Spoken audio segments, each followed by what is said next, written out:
My name is Michael Poole. I'm the former head instructor at Gunnison Jiu-Jitsu. So Jake was my student for about 3 years, and in all of that time, he never once missed a class without calling me and letting me know. He was actually the most consistent student I've ever had. And then he just disappeared one day. First time that I heard about Jake Millicent was May 2015. Jake lived at the 7-Eleven Ranch in Gunnison. He's almost 30. His friends told us they have not heard from him for 2 weeks or so. They called his phone and it was just going straight to voicemail, so that seemed pretty odd. Jake was last seen on May 15th of 2015. He had finished work at the ranch and drove into town about 20 minutes. He had been with friends and gone to a movie, gone to the Alamo bar. He went back to the ranch. They had made plans the next day and he never showed up.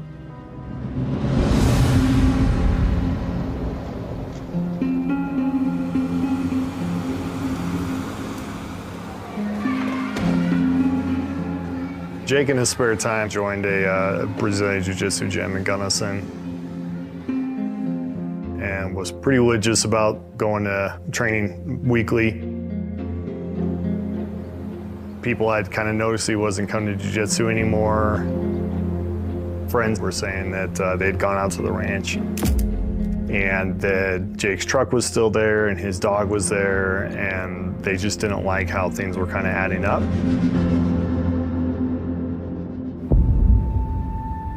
In early stages of the investigation, when we contacted Jake's mom, Deb Rudabaugh, she stated that he left quickly and was going to some martial arts studio to practice in near Reno, Nevada. We contacted Jake's dad, Ray, in New Mexico. He said, yeah, that sounds just like Jake. He's been known to take off before. It appeared like this was the truth. We had no reason to believe that it wasn't.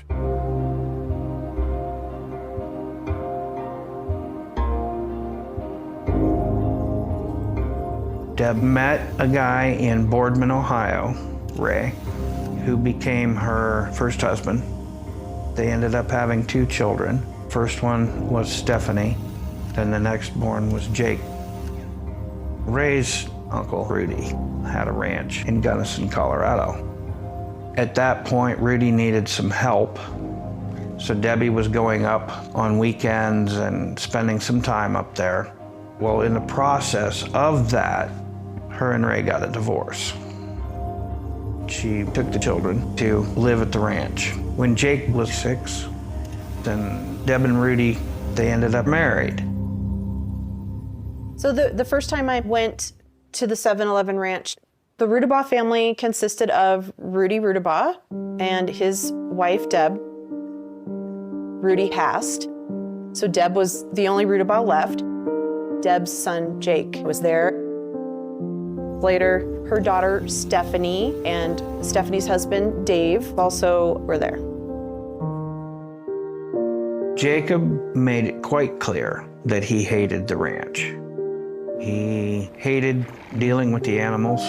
He did not like the chores and the labor-intensive part. Jake and I had had a couple of conversations, and he had said he wanted to get away. When I learned that he wasn't there, my hope was he finally cut the string. He got away. I knew the police were involved pretty early on, but it seemed at one point they had kind of reached a juncture with just another missing persons. They'll turn up here pretty quick. After a few months, it kind of solidified in people's mind that Jake was gone. So I was one of Jake's childhood friends through our late teen years and early 20s. We would do shooting, practice with handguns, just kind of leisurely fun shooting, shooting cans, shooting bottles, things like that. He kind of had a a dark, quiet humor, but he was really funny once you got to know him. I don't think Jake enjoyed a whole lot of the ranch lifestyle. Jake did not like waking up at 4:30 in the morning when it was negative 27 degrees to go buck hay bales to feed livestock.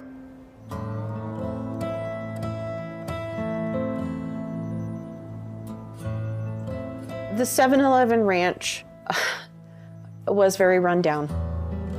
The buildings were in major disrepair. There was farm equipment from the late 50s and early 60s. If it stopped there, that's where it lay. And that's a lot of ranch and a lot of work for one little old lady in her 60s and her children. I did think that maybe Jake had enough of it and left and found his own way.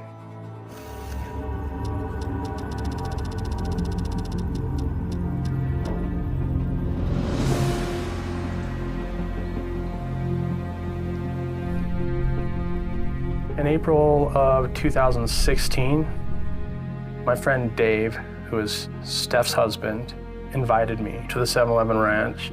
Steph and Dave had hopes and promise that we were going to turn the ranch around. I loaded up what I had in the back of my pickup truck and drove out here.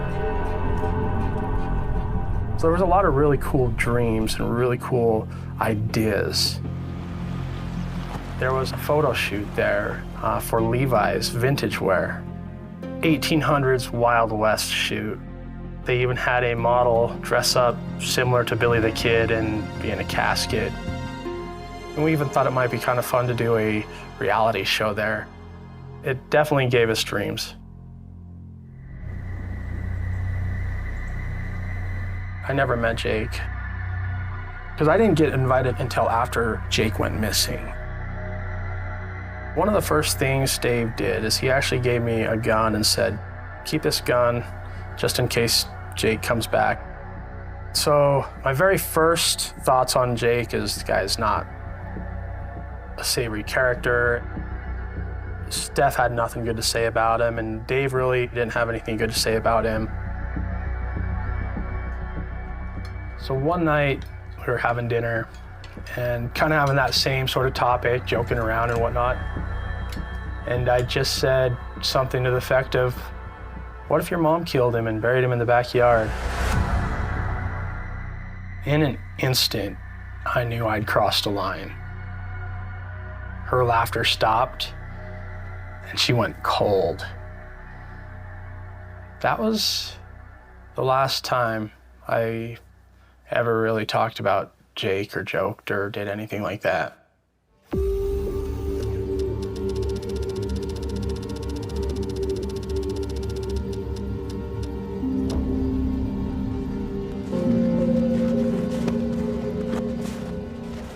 We were doing some farm work, and I was over in this area, and Dave and Steph were over here. Dave had been working on the skid loader, and they shut it down, and so I just walked over here to see what was going on.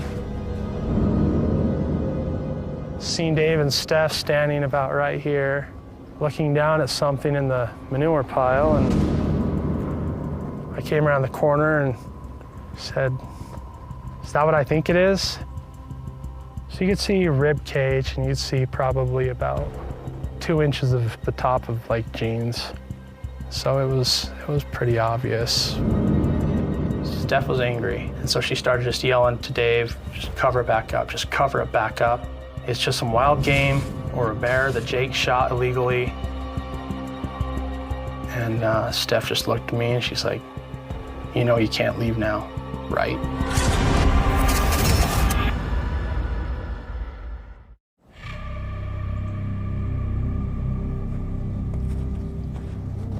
When I walked around the corner, it was very obvious that it was human remains.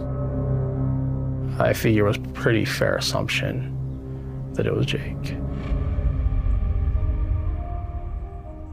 I wasn't there when Jake disappeared, but after we had discovered Jake's body, I was told that the body had been moved again. A lot of people have said, well, why didn't you just call the police? I was scared, in disbelief. I was in shock. Honestly, I didn't want to think about it. I didn't want to believe it. I didn't even want to know what happened. I didn't want anything to do with it.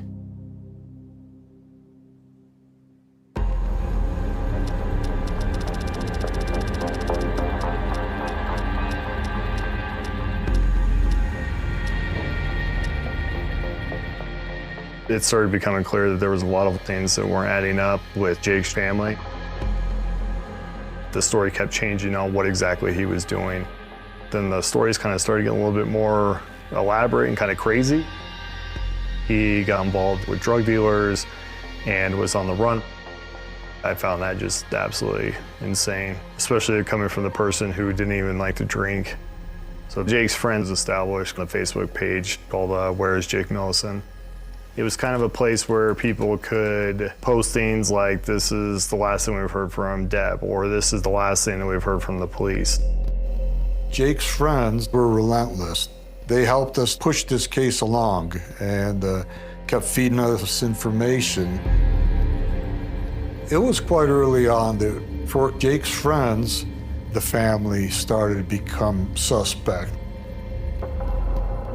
We actually found out that Stephanie Jackson, his sister, posted on her social media that great things are going to be happening at the ranch. This was only 3-4 days after Jake is missing now. So she made a Facebook post about, have you ever woken up to the most wonderful news? So everybody's seeing it and straight up accused Steph and Dave of being trash and they probably murdered him. That speculation was like wildfire through town before the newspapers even got a hold of it.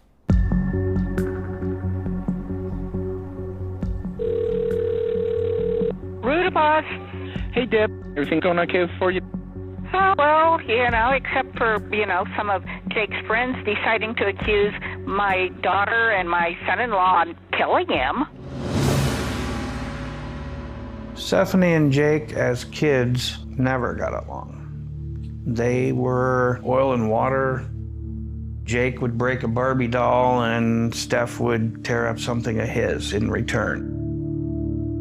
To some extent, my sister Deb created that a little bit because I would hear her say things like, did you see what Jake did to your doll? And it would create an animosity back and forth all the time.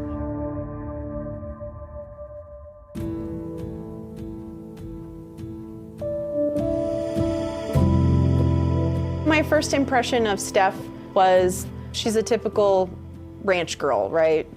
She's tough and hardworking and great sense of humor. She was much more extroverted than Jake. She wanted things done her way and very outspoken. Her and Jake did not get along, and they didn't get along the entire time I knew them. The relationship with Stephanie and Jake was a mess. Now Dave comes in and it got worse. Every year we have a big rodeo and there's a traveling carnival that comes in. Stephanie and Dave met at the carnival and Dave moved in with Stephanie after knowing her for 3-4 days. From the beginning, Jake did not approve because it turns out that was a toxic relationship, that Dave and Stephanie really weren't a good couple together. Stephanie left with Dave and moved to Denver. Before he died, Debbie's husband, Rudy, gave Stephanie cash to buy her house. After Rudy passed, Deb was not happy with Jake. Even though Jake would do work around the ranch, she was not happy with it. It wasn't cutting it. She needed more help. And Steph thought maybe moving back to the ranch and having that kind of wholesome ranch life would be a better environment for her and Dave. I was told that as soon as she got out here, her and Jake butted heads instantly. Steph worked herself to the bone on that ranch. And so I think she felt frustrated. She didn't feel like her brother cared as much about the ranch as she did. Dave and Jake did not get along at all. I mean, fisticuffs at some point, cops were called at some point, firearm brandished at some point.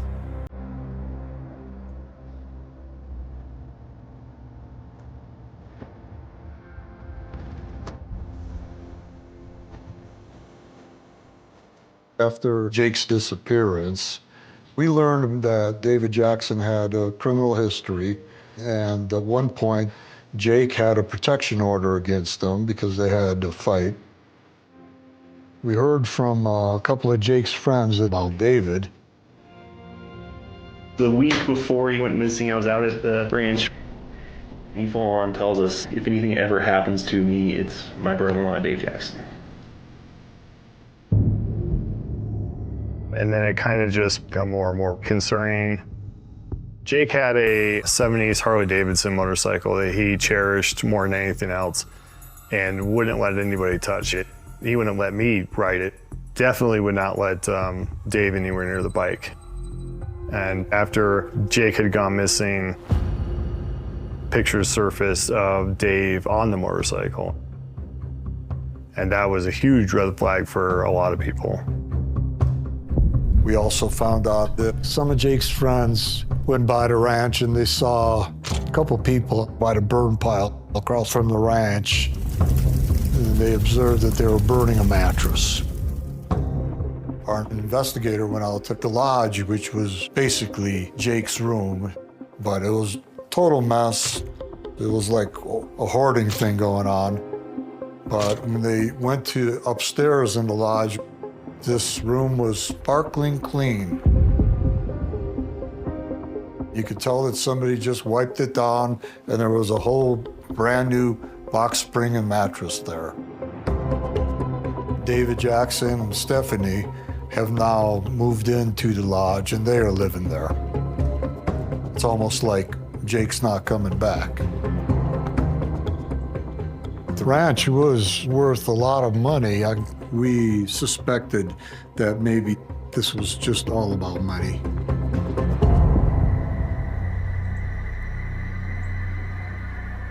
By 2016, we felt that we had enough probable cause to apply for a search warrant for the ranch.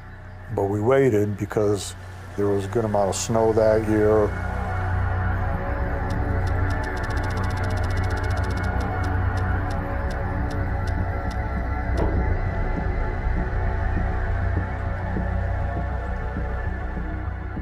Monday, July 17th, I believe, 6:50 in the morning. Heard what sounded like an army. It was a pretty big deal. We had about 60 people involved. Multiple agencies came. Pound on the door. Come out with your hands up. There was probably 5 or 6 officers right there with guns on me. They'd already got Dave and Steph, and I remember just looking at how many people everywhere.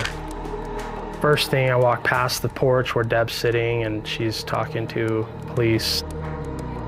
That's when Deb told us that she killed Jake.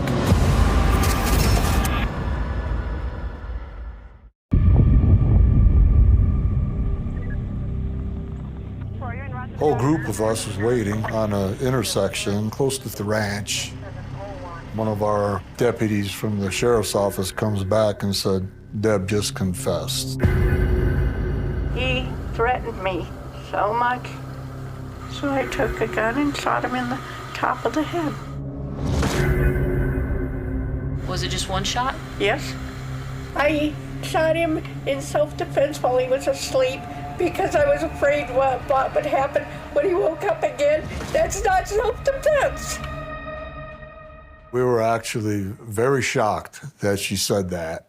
And we decided we're going to go ahead with a search warrant.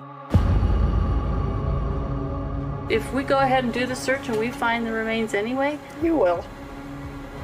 then the thing is, they're not going to give you credit for helping us out, right? That's why I want you to take us to him. Deb showed the team that was with her the location where she said she buried Jake. Tell me where, okay? It should be right in that area right there. I'm not happy with him driving all over my hayfield. Where in the manure pile was he? Right there. See that board? Yeah. I scooped him up on the other side right there. Yeah. And that's where we started digging.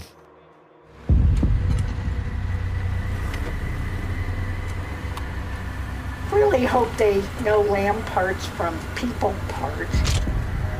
Or they're going to end up with extra tibias and stuff. It was a pretty deep hole. I bet we were down there about 8 feet.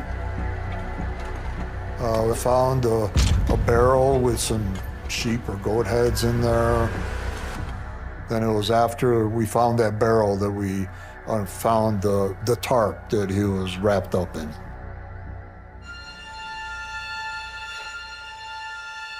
You see the remains come out, yeah, it's very shocking.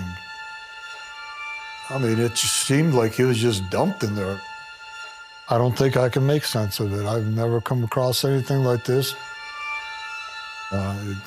You cannot understand how somebody can do that, and especially to a family member like your son. We had to find out exactly why she did this.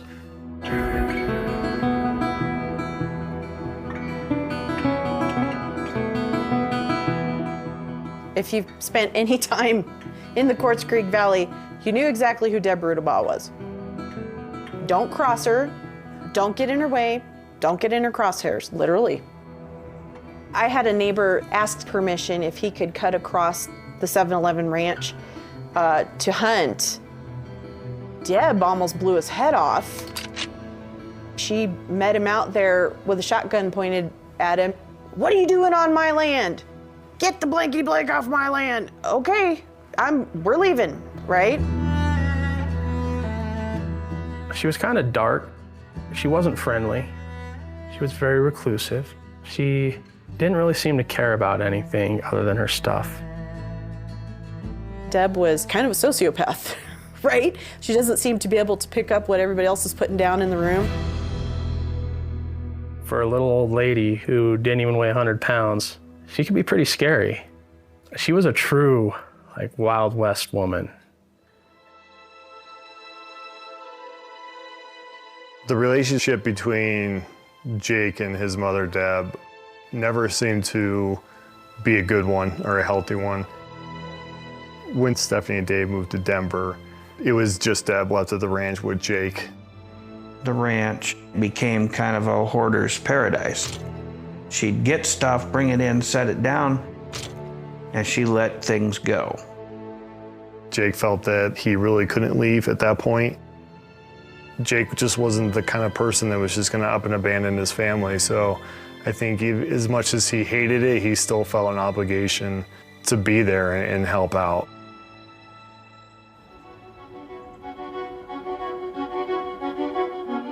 Debbie was very short-tempered. She was, if you didn't do it exactly her way, go away. It never seemed good enough. Jake could never do enough for Deb. There was constant arguing, constant disagreements. She would be so reluctant to give him money for the work he's done at the house. It would be not that much to go to have dinner with his friends, and Deb would throw a fit about it. Jacob discussed the selling of the ranch on a regular basis with Debbie. I honestly think he was trying to push her to do that. And in a lot of ways, that would have made sense. She was getting older, and it's not an easy life. I think the ranch really meant a lot to her, especially after Rudy passed. And Deb didn't want to sell the ranch. She wanted to keep it together. I believe Jacob tried to make a deal with one of the neighbors to sell to him for close to $1 million. Deb allegedly confronted Jake.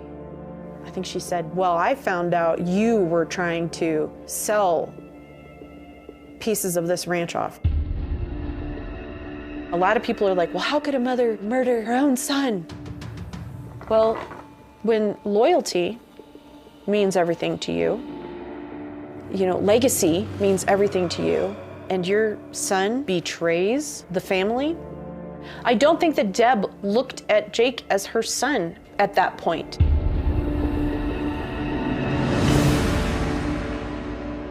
Numerous weapons were confiscated, and a Smith & Wesson Ladysmith was found.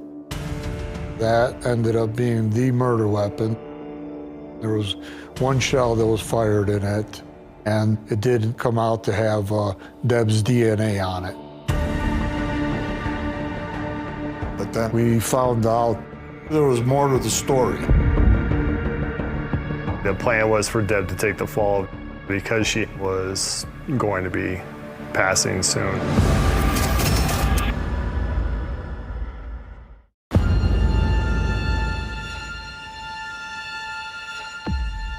So tell me about your cancer. My cancer came back. It's stage 4 breast cancer that has spread throughout my body. Deb found out she was terminally ill with cancer right after Jake disappeared. When that came out, it totally changed the investigation. We suspected that Deb wants to take all the responsibility for the killing because she knows that she's going to be passing away from cancer pretty quickly.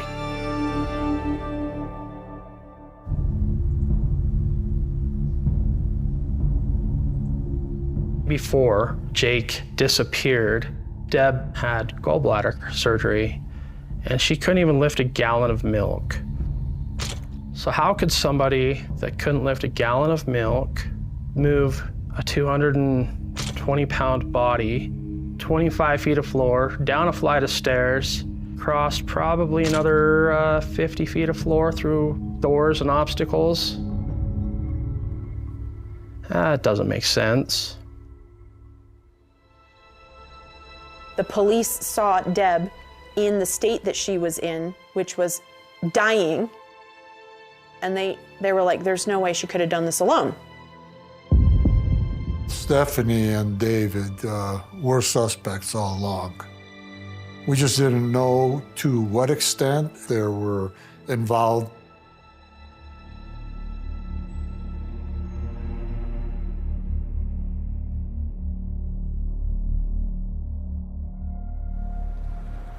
So even though I wasn't at the ranch until after Jake went missing, at my first interview with the police, it was very much apparent that I was just as much of a suspect as anybody else. Right there at the first, I said, I don't want to do this. I don't want to talk about my friends. The agent said, this is first-degree murder, and you'll go down with them. I told him about when the bones were discovered, and I knew for my survival, I had to be with the police. So I became an informant. If anybody said anything, I was supposed to tell them. One time, there was kind of an argument between Dave and Steph. Steph thought Dave and one of Steph's friends were doing the dirty, and she literally said that she was going to kill him. I had to let the detectives know. I said, hey, I think she's going to make good. And he said, so do I. And 2 days later, they started the arrests.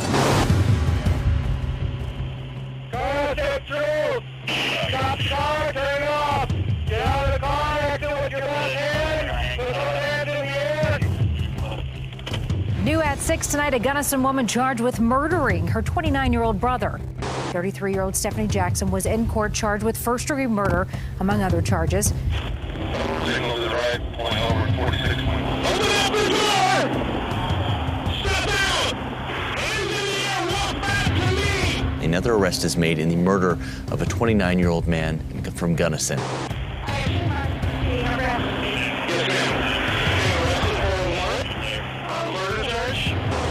Now, his mother, 68-year-old Deborah Rudabaugh, has also been charged with murder. Deb Rudabaugh got arrested, Stephanie Jackson got arrested, and David Jackson got arrested.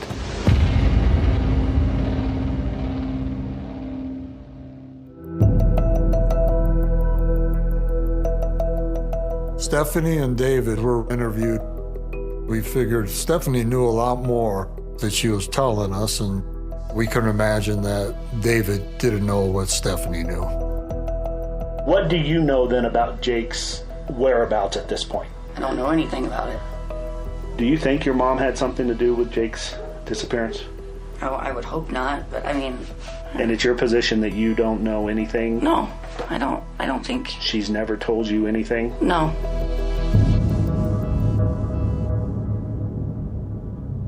But we knew that early part of 2017, some sort of remains were discovered in a manure pile. And later on, they were buried in another location.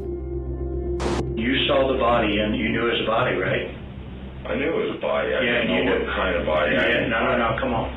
It just didn't look animal to me. I wanted to believe that it was an illegal dead animal that was there, that I saw. The best way to know that is you call the sheriff's department and say there's something out here in the manure pile. I really wish I would have. You didn't want it to be Jake, but you knew it was Jake. Stephanie knew it was Jake. Mom knew it was Jake. And now the question is, there's Jake. We got to do something with it. But then you all agreed that it was going to be there and buried, and you weren't going to say anything about it. Pretty much. Dave was the first person to try to throw shade on Steph to get along with the cops, right? Dave threw her under the bus. Where was your wife the night he was shot? I have no idea. I honestly don't even remember the night. But she knew, didn't she? Is it because she and Jacob never got along? All I know is she wanted to do her horse rides. That's what she's into. That's what she does. I get mad because I feel like a goddamn slave there. And they're treating you like a slave there, aren't they? Yes, they do. Definitely didn't want him back, did you?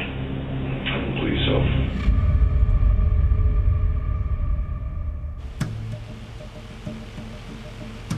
There's some things you're not telling us, Stephanie. You and Dave, your stories aren't exactly matching. And those are the things we need to vet out. I didn't kill Jake. Oh my God. There's no doubt in our mind that you have more information to give us on this. So now is the time, Stephanie. Stephanie continued all the way through this whole case, being adamant that she had nothing to do with the disappearance and killing of Jake. She says that day that they find the remains, she truly believed that that was a bear.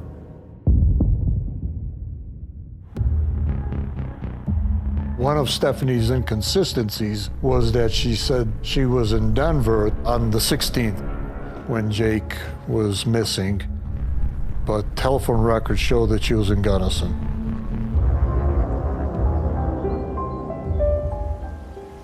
Meantime, Deb maintained that she was the only one solely responsible for killing Jake. Deb, are you just trying to protect her? No, she knew nothing about it. She never moved the body. I did all that. She never shot him.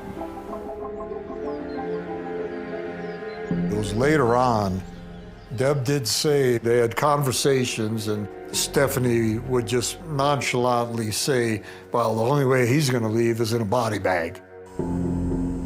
Was she encouraging you to get rid of Jacob? Yeah. I mean, she was encouraging me to get Wyatt rid of whatever remains were in there. I was coming to the end of my rope and I was trying to get him to leave. And did she suggest the only way for him to leave is dead? She may have said that, yes.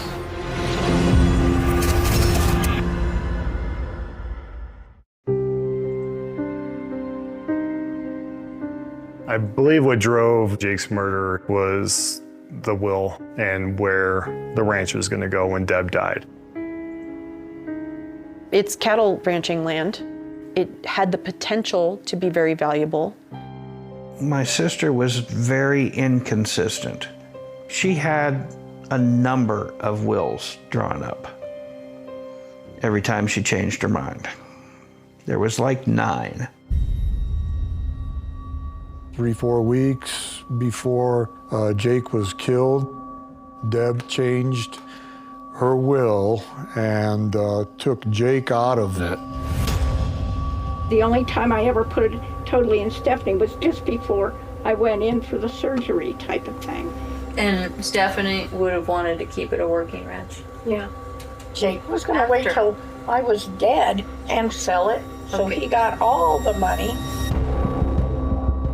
I do think that perhaps Jake had heard about the changing of the will and said he was going to do whatever he could to fight it, and that might have sparked what put the plan in motion. Without Jake, there would be no question who ended up with all of this stuff and the property.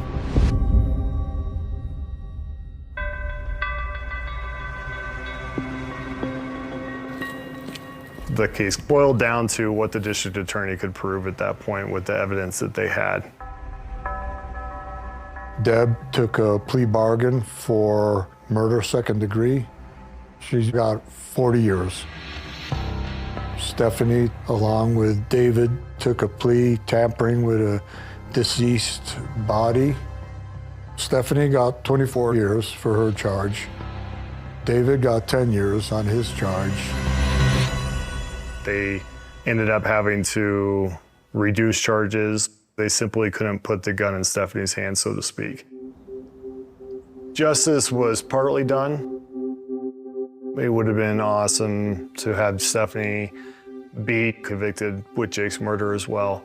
And as far as the sentence, I don't think it's long enough, but it was the max that they could do. Deb was terminal, and she really didn't have very long to live. I mean, I don't think she even served a year of her sentence. I think she died behind bars less than a year after she got sentenced. So she really didn't have any time left. And she knew that, and Steph knew that.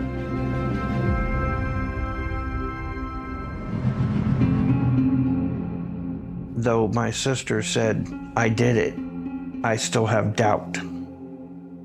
Who of those two is really the hands-on guilty party? I don't know if the true truth will ever be known. I totally think Deb got manipulated. I think that Steph probably made up something that pushed Deb over the edge to where Deb could go and shoot Jake while he slept. Steph already figured Deb took the blame. If Deb dies, then they'll leave us alone. She didn't care about Deb. She didn't care about anybody. The idea that Steph could manipulate Deb is ridiculous. Deb didn't do anything Deb didn't want to do. Deb did whatever she wanted. Stephanie and Dave were sleeping in the bedroom with the door locked because they were scared of her.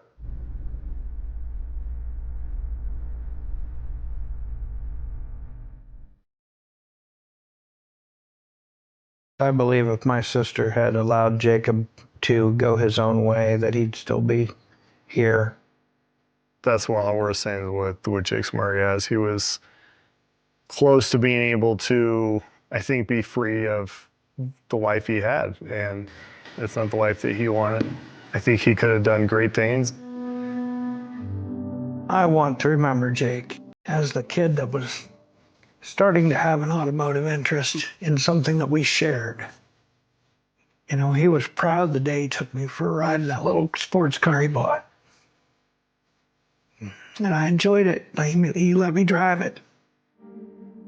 It was something he had the yearning for learning more, and that got cut short.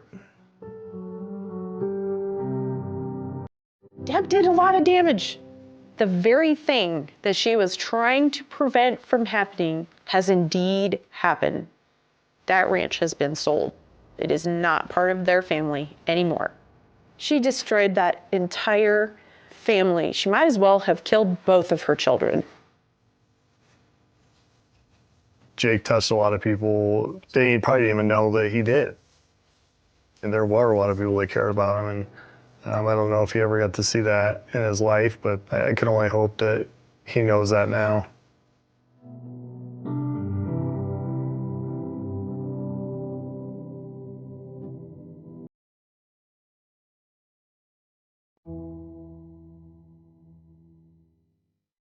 The desert remembers everything, even when the people try to forget. It was the kind of morning Arizona is famous for: clear sky, dry wind, sunlight already sharp enough to sting the eyes. Highway dust hung low over the scrubland, and the silence stretched for miles, broken only by the distant hum of traffic and the crunch of gravel under boots that were never supposed to be there. A man walking his dog stopped short at the edge of a dry wash, frozen by something that didn't belong in the landscape, something pale against the red earth, something shaped like a question no one wanted to ask. He stood there longer than he should have, heart pounding, before the realization settled in with a sickening certainty. This wasn't trash. This wasn't an animal. This was a body. And the desert, vast and indifferent, had been keeping it secret since the night before.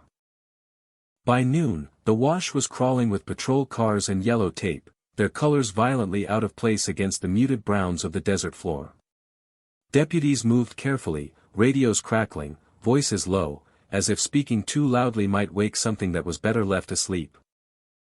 The victim lay half concealed by brush, positioned in a way that immediately felt wrong, unnatural, deliberate. No identification. No wallet. No phone. Just a woman, mid-30s maybe, dark hair tangled with sand, clothing torn, skin already stiffening under the rising heat. The medical examiner would later say she'd been dead for hours, maybe longer. Long enough for the desert to begin its work. News traveled fast, faster than the wind that afternoon.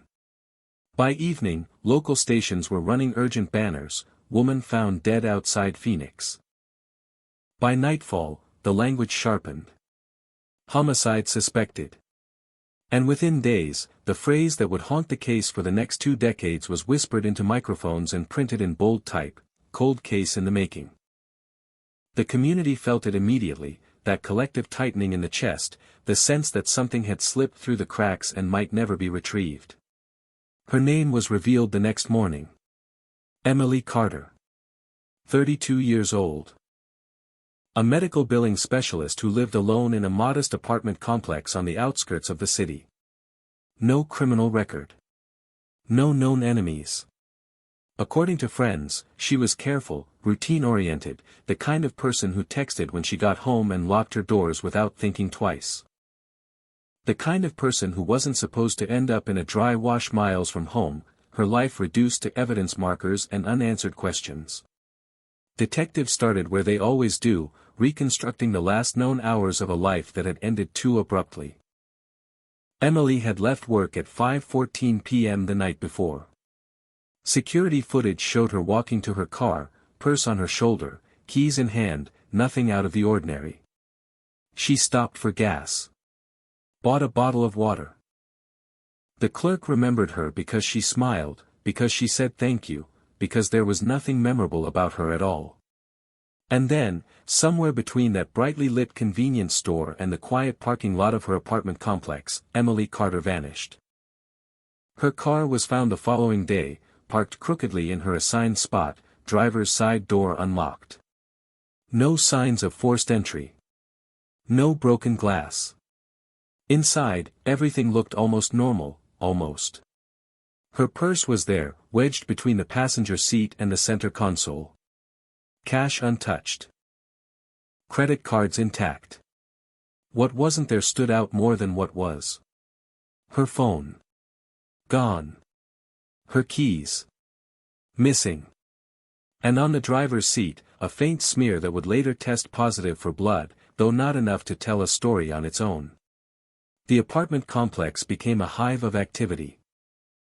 Detectives knocked on doors, notebooks filling with fragments of half-remembered sounds and uncertain timelines.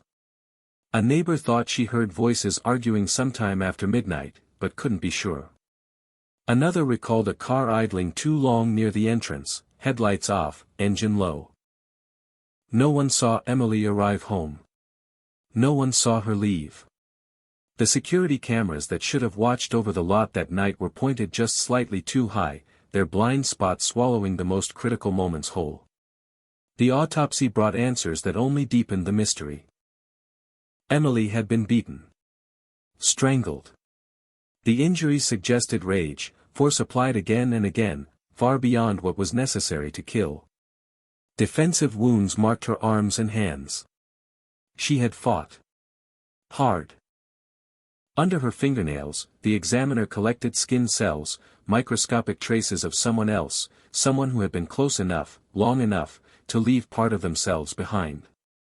At the time, it felt like a breakthrough. DNA. The modern fingerprint. The thing that would surely point investigators straight to the killer. But 2004 was not the era people remember it as now. DNA databases were smaller, less interconnected, slower. The profile extracted from Emily's body went into the system and came back out with nothing attached to it. No match. No hit. Just a string of genetic code floating in a digital void. Detectives stared at it like a locked door without a key, knowing the answer was on the other side, knowing they might never reach it. As weeks turned into months, the case lost its urgency in the eyes of the public, but not for those assigned to it. Leads came in, dozens of them, then hundreds. A coworker with a crush who swore he'd never hurt her.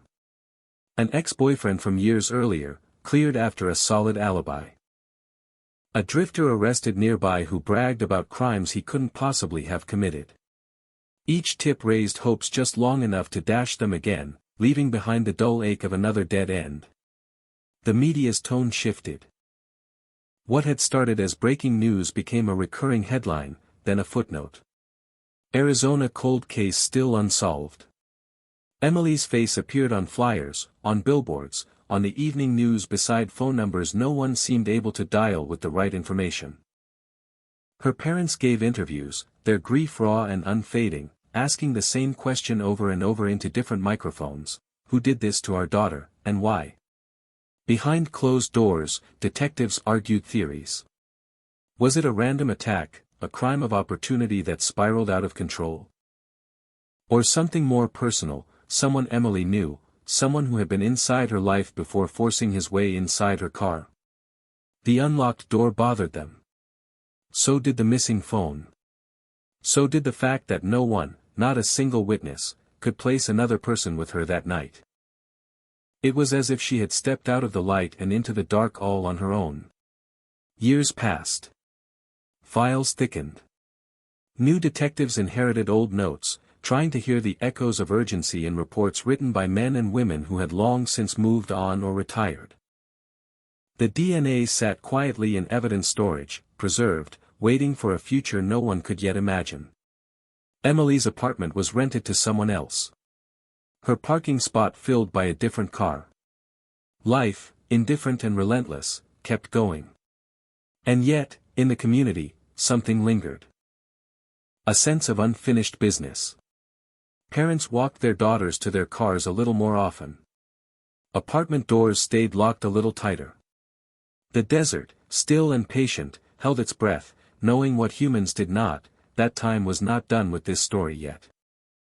Because somewhere, in a database that didn't exist in 2004, in an algorithm that hadn't been written yet, the truth was already waiting. Buried not in sand or scrub, but in code and chromosomes. Waiting for the moment when technology would finally catch up with violence. Waiting to turn a forgotten cold case into something else entirely. And when that moment came, it would not bring comfort. It would bring shock. The case didn't die all at once. It faded. By the second year, Emily Carter's name no longer opened the evening news, but it never fully disappeared either. It lived in file cabinets, in digital folders marked active but stalled, in the quiet rituals of detectives who still pulled the box down from the shelf when the building emptied out at night. The Arizona sun kept rising and setting, bleaching the memory of urgency from the city, while inside the department the investigation hardened into something colder, heavier, more difficult to move. Detective Mark Holloway remembered the smell first. Paper and dust and old coffee. He'd been a junior detective when the case landed on his desk, still knew enough to believe every crime bent eventually toward resolution.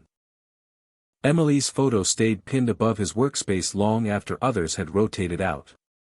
Her eyes followed him in the way photographs sometimes do, not accusing, not pleading, just present, a reminder that somewhere a chain of events had snapped and never been repaired. The theory board changed shapes over the years. Early on, it was crowded, alive with arrows and sticky notes. Possible suspect, coworker. Possible suspect, unknown male seen near gas station. Possible suspect, transient population near wash. None of it held. Every name collapsed under scrutiny, every theory buckled when pressed for proof. What remained was absence, no weapon recovered, no clear crime scene beyond the body itself, no digital trail because Emily's phone had vanished like it had been swallowed whole. They tried to reconstruct her last movements with forensic precision. Gas station timestamps. Traffic light cycles. Cell tower pings from nearby phones, anonymized and useless. It painted a rough corridor of possibility, a stretch of road where anything could have happened and no one noticed. A place where someone could step out of a car, or be pulled from one, without drawing a second glance. Arizona had plenty of those places. The lab results trickled in slowly, then stopped. Fibers from her clothing were common, mass-produced, sold in big-box stores across the state. Soil samples matched the wash where she was found, nothing more. The blood smear in her car told a story without a beginning or an end. She had been injured there, or she had bled there after being injured somewhere else. The science couldn't say which. The DNA profile, once so promising, became a symbol of frustration. A perfect circle with no point of entry. Emily's parents called every few months at first, then every year, then only when anniversaries made the silence unbearable. Each call followed the same rhythm. Any updates? Anything new? Detectives answered honestly, which was to say carefully, offering reassurance without substance. They could hear the disappointment through the line, the weight of hope being set down again, gently, like something fragile that might shatter if dropped too hard. In the community, rumors took on a life of their own. Someone swore there had been a serial predator operating along the highway that year. Someone else insisted it was a domestic situation covered up by lies and fear. Online forums bloomed and withered, amateur sleuths dissecting what little information had been released, drawing connections that led nowhere. Each theory filled the vacuum for a while, then collapsed under the same gravity that had crushed the official investigation. Inside the department, Emily Carter's file acquired a label no one liked to say out loud. Cold. It didn't mean forgotten. It meant waiting. Waiting for a new witness. A confession. A technological leap. Anything that could break the equilibrium of not knowing. Years slipped by. Technology advanced in increments too small to matter, until suddenly it didn't. By the early 2010s, the landscape of forensic science looked different. Databases expanded. Software grew sharper teeth. Detectives across the country began reopening cases that had once seemed impossible, dusting off evidence with renewed optimism. Holloway watched those headlines with a cautious mix of envy and skepticism. For every miracle solve, there were dozens of stories that still ended in silence. Emily's DNA was rerun more than once, each time with the same result. No match. No partial hit. Just that same ghostly profile staring back from the screen. Some nights, Holloway wondered if the man who killed her had died already, taken the truth with him into the ground. Other nights, he imagined him alive and ordinary, blending into the city, untouched by the violence he'd left behind. Then there was the phone. It became a symbol all its own. Lost phones had a way of resurfacing years later, pulled from drawers or pawn shop shelves or the bottom of lakes. Emily's never did. No calls made after her disappearance. No pings. No records. It was as if it had been deliberately erased from the world. That suggested planning. Awareness. Someone who knew enough to understand what could give them away. The longer the case sat, the more unsettling it became. Crimes of passion left messes, mistakes, witnesses, confessions whispered to friends. Emily's murder felt different. Controlled. Focused. Whoever did it had navigated the night without leaving a footprint large enough to follow. That fact alone narrowed the field in theory, even as it widened it in practice. By the 15th anniversary, the department held a small internal review. Cold cases were being triaged, resources allocated to those with the best chance of movement. Emily's file landed in the gray zone. Strong evidence, no suspect. DNA, but nowhere to send it. Holloway argued to keep it active. He spoke about the brutality, about the lack of closure, about the message it sent if they let it slide further into obscurity. He won, narrowly. The case stayed alive, if only on paper. What no one could see yet was that the rules were about to change again. In another part of the country, a different investigation was making waves. A decades-old homicide cracked open not by fingerprints or eyewitnesses, but by family trees. Genetic genealogy.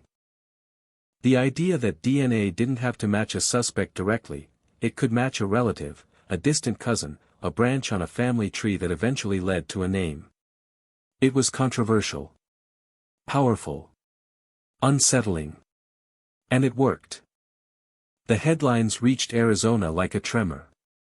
Holloway read them late one night, the glow of his screen reflecting off stacks of old reports. He reread the articles twice, then a third time, pulse quickening with something he hadn't felt in years. Not hope exactly. Something sharper. Possibility. The department moved slowly, cautiously. Policies had to be written. Legal questions answered. But eventually, permission was granted to submit select cold case DNA profiles to public genealogy databases, following strict guidelines. Emily Carter's case was on the list. Not because anyone believed it would be the one to break through, but because there was nothing left to lose. The submission was quiet. No press release. No promises to the family. Just a technician uploading data that had been sitting dormant since 2004, letting it drift into a vast digital ocean filled with millions of voluntary DNA profiles. It felt anticlimactic, almost disrespectful, to imagine that something so horrific might be resolved with a few clicks and a progress bar. Weeks passed. Then months. Holloway checked his email compulsively, half expecting nothing, half dreading what might come. He had learned not to hope too loudly. Cases had a way of punishing that kind of optimism. Then, one afternoon, a notification appeared. Not a match. Not yet. But a lead. A partial genetic connection. Distant. Third cousin range. Enough to suggest that somewhere, out there, someone related to Emily's killer had mailed their saliva to a company out of curiosity or boredom, never imagining it might reopen a grave they didn't know existed. It wasn't an answer. It was a door cracked open just wide enough to let light spill in. Holloway stared at the screen, feeling the weight of years press in on his chest. This was the moment cold cases waited for. The point where patience met chance. where the past reached forward and grabbed the present by the collar. The desert had kept its secret for a long time. But now, for the first time since that quiet Arizona morning, it felt like it might finally be forced to let go. The lead didn't feel real at first. It sat there on the screen, a handful of numbers and probabilities, too clean, too clinical to carry the weight of a human life. A third cousin match. Distant enough to be useless on its own, close enough to be dangerous if followed correctly. Holloway leaned back in his chair, staring at the ceiling, letting the implications settle.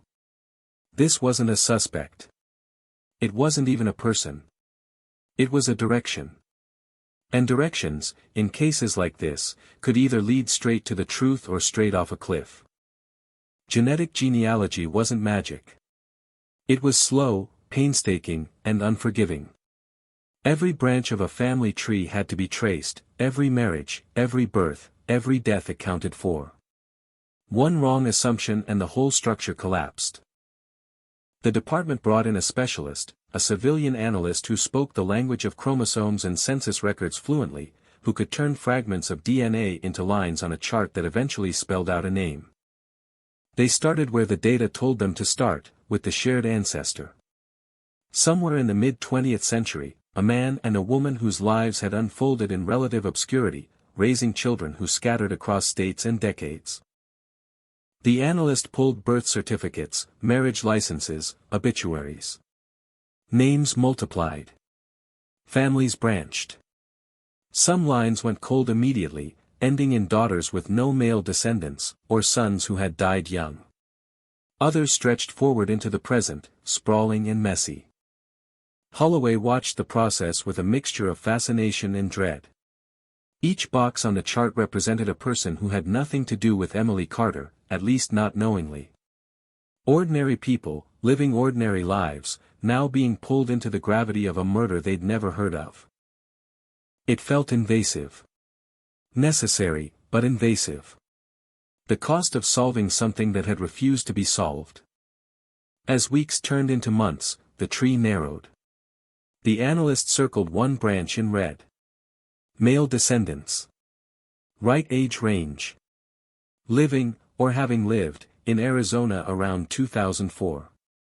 The list shrank from dozens to a handful. Then from a handful to 3.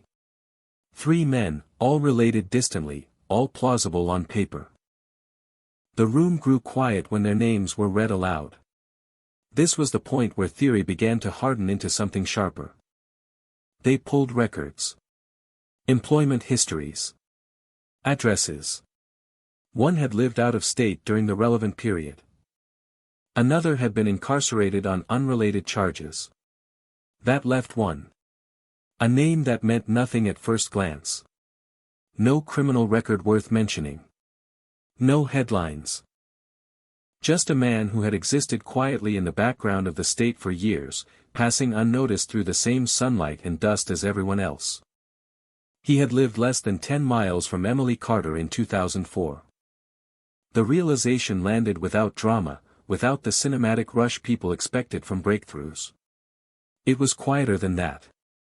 Heavier. Holloway felt it in his stomach, the way you feel turbulence before the plane actually drops. Proximity wasn't proof, but it was enough to make the air change in the room. They dug deeper. In 2004, the man had been 27 years old. Employed intermittently. No fixed schedule.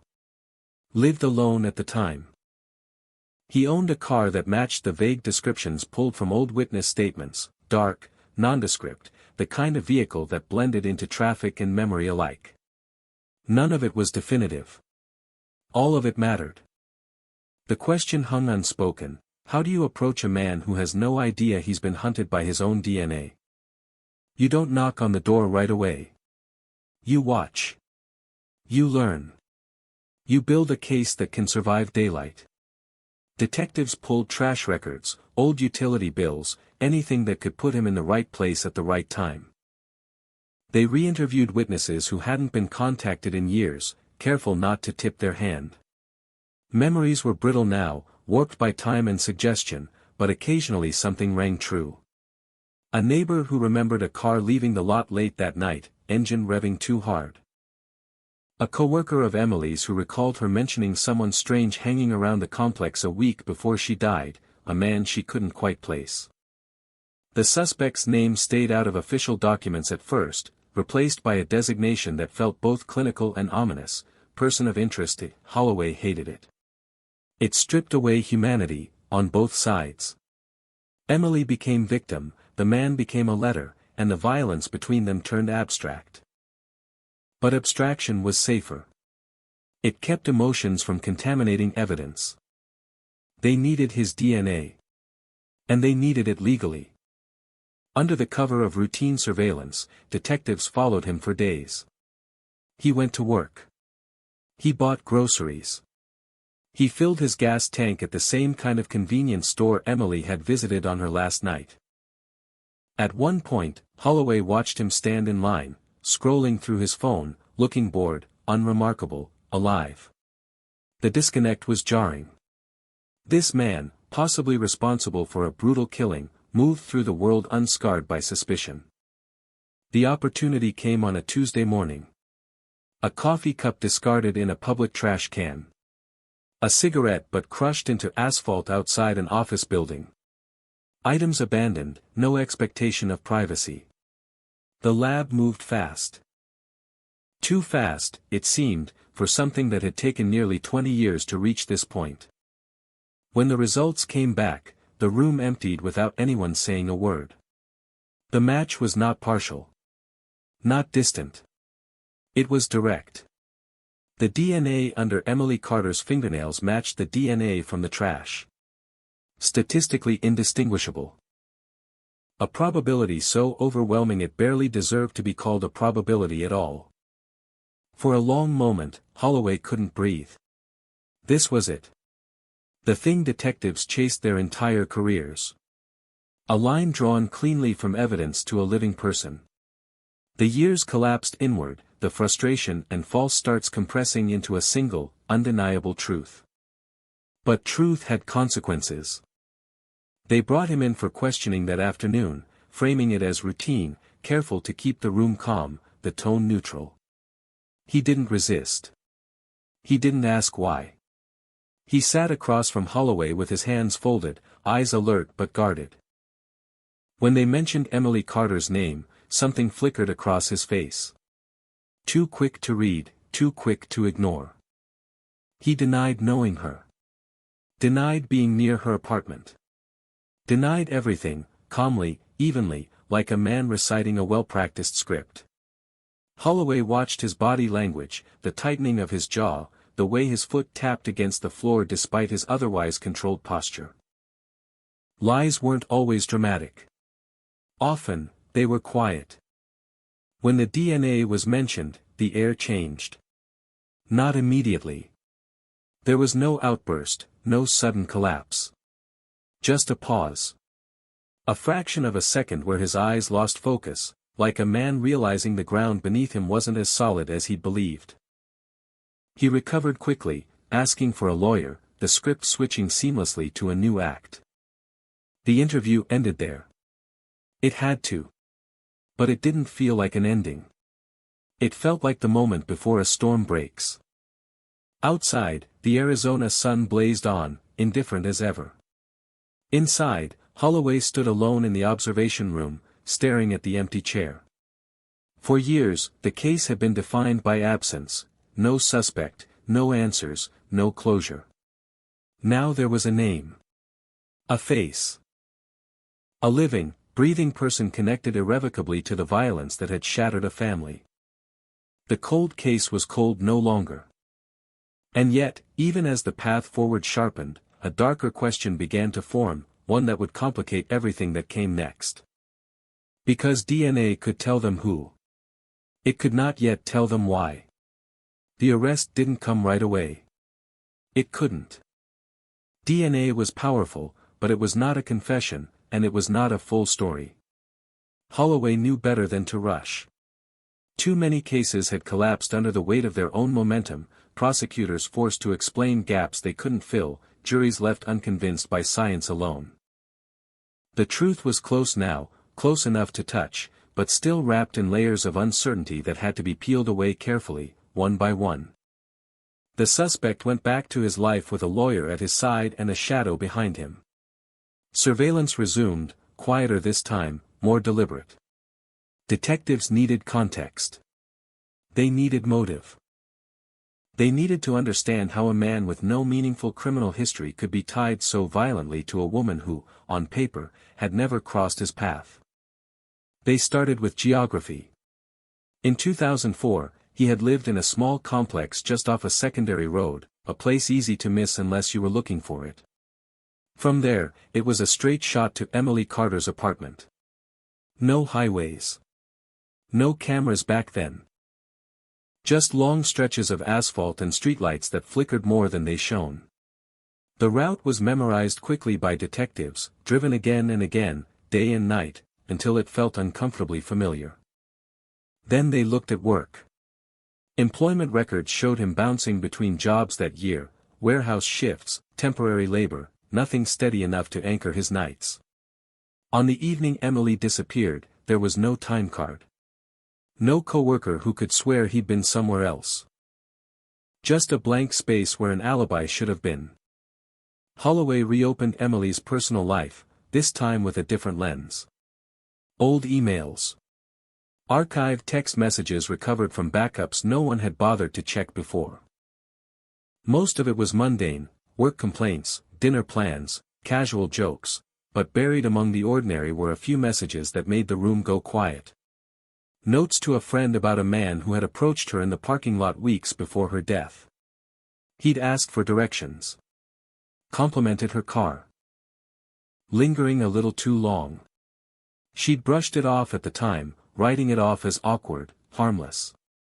The description was vague. Dark hair. Average build.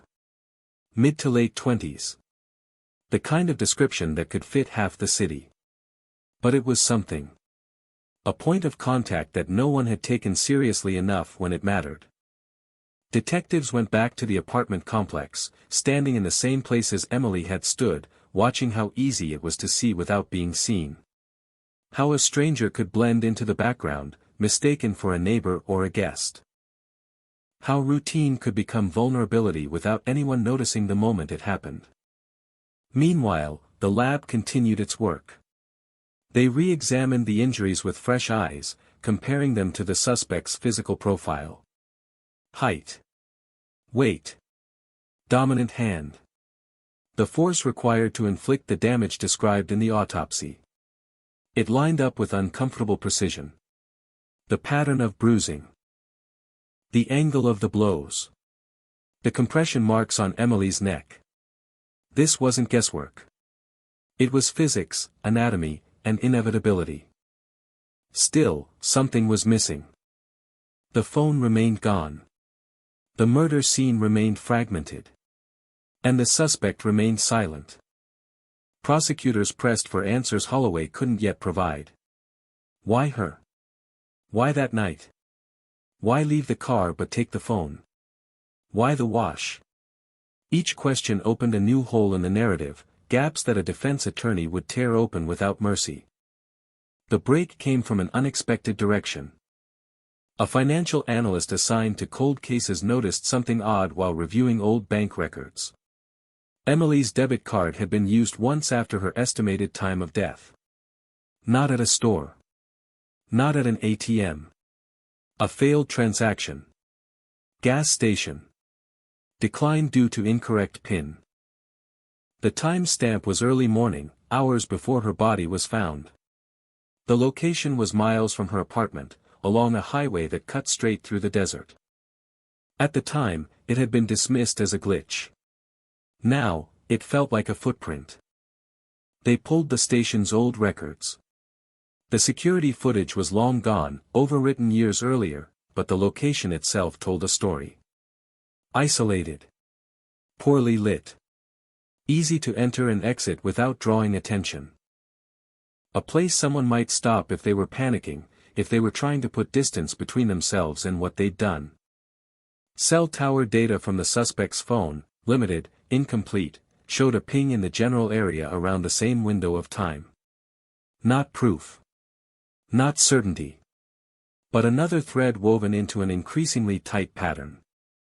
When detectives confronted him with this new information, his demeanor shifted. The calm frayed. His answers grew shorter, sharper. He accused them of targeting him, of twisting coincidences into conspiracies. He said he'd never seen Emily Carter, never touched her, never been near her apartment. The words came faster now, less controlled, like a dam developing hairline cracks. Holloway let the silence do its work. In that silence, something else surfaced. Not a confession, not yet, but anger. Resentment. He spoke about women who thought they were better than him. About people who ignored him, dismissed him, treated him like he didn't exist. It spilled out sideways, unprompted, and the room seemed to shrink around the sound of it. The interview ended again without an admission. But this time, the pieces felt closer to locking into place. Outside the station, reporters had started to gather. Word had leaked, as it always did. Arizona cold case cracked, some of them were already saying, premature and hungry. Emily's parents were notified quietly, carefully, told that a suspect had been identified, that an arrest was possible. Her mother cried. Her father didn't speak at all. The pressure mounted. Detectives worked through the night, building a timeline that no longer relied on hope or speculation. Just facts, stitched together tightly enough to hold. Emily leaves work. She stops for gas. She drives home. She parks. She is approached. A struggle. Blood in the car. The phone taken. A drive into the desert. Violence escalates. The body left behind. A failed attempt to use her card.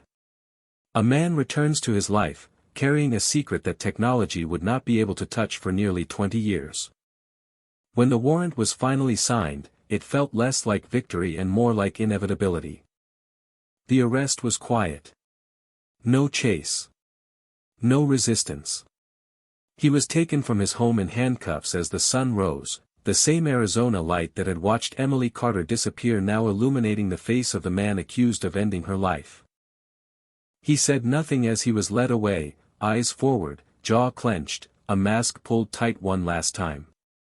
In the days that followed, the community reacted the way communities always do. Shock. Relief. Disbelief. Neighbors told reporters they never would have guessed. Co-workers described him as quiet, polite, forgettable. Online, strangers argued about guilt and innocence, about DNA and privacy and whether science had gone too far. In a holding cell, the suspect sat alone with his thoughts, the weight of years pressing down all at once. And somewhere, in the spaces between evidence and memory, a final, devastating truth waited to surface, one that would change how everyone understood what had really happened in the dark that night in 2004. Jail has a way of stripping time down to its bare essentials. Concrete. Fluorescent light. Silence that hums louder than noise ever could.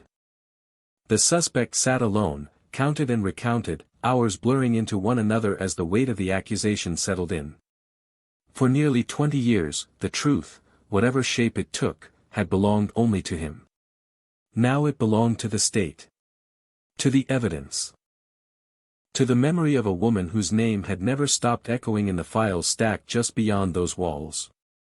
Interrogations resumed under different rules. No more casual questions. No more fishing. Everything was recorded now, every word measured against a future courtroom. He maintained his innocence with a rigidity that felt rehearsed, his voice flat, his eyes fixed on some distant point beyond the room. He challenged the DNA, questioned the legality of its collection, hinted at contamination, coincidence, conspiracy. The defenses came quickly, too quickly, as if they'd been waiting just beneath the surface. Holloway listened, patient, letting the man talk himself into patterns. Lies had rhythms. So did truth. Over hours of interviews spread across days, one thing became clear: he was careful about what he said, but careless about how he felt. Anger leaked through the cracks. Contempt. A bitterness that had fermented over years of perceived slights. When Emily's name was spoken, his jaw tightened again, that same involuntary reaction, the body remembering what the mouth refused to acknowledge. Prosecutors pressed forward, convening strategy meetings thick with legal language and quiet urgency. They had DNA. They had circumstantial support. They had a narrative that held, if held gently enough. But juries wanted more than probability. They wanted motive. They wanted to understand the why in human terms, not statistical ones. That's when they found the notebook. It surfaced during a second search of the suspect's storage unit, overlooked the first time because it was unremarkable, cheap, spiral-bound, tucked inside a box of old receipts and expired warranties. Inside, the pages were filled with writing that grew darker the further in you went. Complaints about work. About women. About being invisible. About resentment that curdled into something sharper, more dangerous. One entry, dated weeks before Emily's death, made the room go silent. He wrote about a woman who thought she was untouchable. About how easily routines could be disrupted. About watching people without them knowing. No names. No addresses. But the tone was unmistakable. Predatory. Obsessive. A mind rehearsing something it hadn't yet done, or something it was very close to doing. Defense attorneys would later argue it was fantasy, venting, meaningless scribbles. Prosecutors saw it differently. Context mattered. Timing mattered. And paired with DNA found beneath a dead woman's fingernails, the words took on a gravity they could never escape. They dug deeper still, pulling old internet records from an era when people believed the digital world forgot more than it remembered. Forum posts. Comment sections. Anonymous usernames tied back through IP addresses and archived servers. The same voice emerged, over and over, railing against rejection, mocking victims, romanticizing violence in ways that stopped just short of confession. Emily's parents were briefed in a small, windowless room. They listened as detectives laid out the evidence, piece by piece, careful not to sensationalize, careful not to soften. Her mother clutched a tissue so tightly it tore. Her father stared straight ahead, absorbing each word like a physical blow. When it was over, he asked one question, his voice barely audible. Did she suffer? No one answered right away. Outside, the case exploded back into public consciousness. Headlines screamed about new DNA technology, about genealogy cracking open a long-frozen mystery. The word cold case appeared everywhere, paired now with words like arrest and breakthrough. Talk shows debated the ethics. Commentators argued about privacy versus justice. Emily Carter's face returned to screens across the country, older now by memory alone, frozen forever at 32. In the courtroom, the suspect finally spoke at length, though not the way anyone hoped. He described his life as unfair. Described himself as misunderstood. Painted a picture where he was the victim of circumstance, of technology, of a system eager to pin decades of frustration onto one man. He denied killing Emily Carter. Denied knowing her. Denied everything that mattered. But denial couldn't erase the evidence. And it couldn't erase the patterns. Experts took the stand, explaining genetic genealogy in careful, deliberate terms, turning complex science into something jurors could grasp. They described how distant relatives led investigators down a path that ended at one man and no one else. How the odds of the DNA belonging to someone else were so astronomically small they bordered on the absurd. Still, something gnawed at Holloway as the trial preparations moved forward. A detail that refused to settle. The escalation of violence. The brutality described in the autopsy. The way it seemed personal, fueled by something more than opportunity. He went back to the notebook again, rereading the entries late at night, searching for a missing piece. That's when he noticed the dates. Some entries stopped abruptly after Emily's death. The tone shifted. The anger cooled, replaced by something else: control, satisfaction, a chilling sense of completion. As if an internal pressure had been released.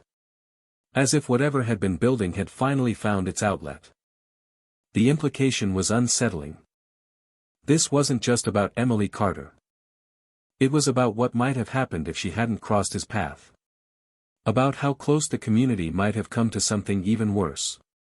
The case had been cold, yes, but it had also been a dam holding back a flood no one knew was there. As the trial date approached, the desert outside the courthouse remained unchanged. Wind over scrub. Heat over asphalt. The same landscape that had absorbed the violence all those years ago now watched as the system tried to make sense of it. Inside, a verdict loomed. And with it, the possibility that even a cracked cold case could still leave behind scars that no amount of justice could fully heal. Courtrooms don't echo the way deserts do. They compress sound, trap it, force every word to land exactly where it's spoken. By the time the trial began, the case had grown larger than the room that held it. Reporters packed the benches. Legal analysts whispered predictions into microphones just outside the doors. The phrase Arizona 2004 cold case cracked scrolled endlessly across screens, polished and simplified, stripped of the years it had taken to arrive here. Inside, the air was dense with anticipation and something heavier, expectation sharpened by the promise that the past was finally about to speak. The prosecution built its case brick by brick. Not dramatically. Methodically. They started with Emily Carter as she had been before the night everything stopped. Her routines. Her habits. Her carefulness. They let friends and co-workers speak, their voices trembling as they described a woman who planned ahead, who avoided risk, who didn't invite chaos into her life. The message was subtle but clear: whatever happened to her, she did not choose it. Then they walked the jury through the night of her disappearance. The gas station footage. The timestamps. The quiet parking lot. The unlocked door. Each detail was laid out like coordinates on a map, guiding the room toward a destination no one wanted to reach but everyone knew was there. When the forensic experts took the stand, the tone changed. This was no longer about memory or emotion. This was about science. About skin cells trapped beneath fingernails. About probabilities so small they dissolved into certainty. The expert explained how DNA persists, how it transfers only through close contact, often violent contact, often desperate contact. The implication hung unspoken but undeniable. Defense attorneys pushed back hard. They questioned the chain of custody. The novelty of genetic genealogy. The possibility, however remote, of laboratory error. They spoke about privacy, about slippery slopes, about how new technology could be misused if left unchecked. It was a calculated move, one designed to plant doubt not about the facts, but about the process. The jury listened. They took notes. Their faces revealed little. Then came the notebook. The prosecution introduced it carefully, aware of how easily words could be dismissed as fantasy or frustration. They didn't present it as a confession. They presented it as a window. Into a mindset. Into a trajectory.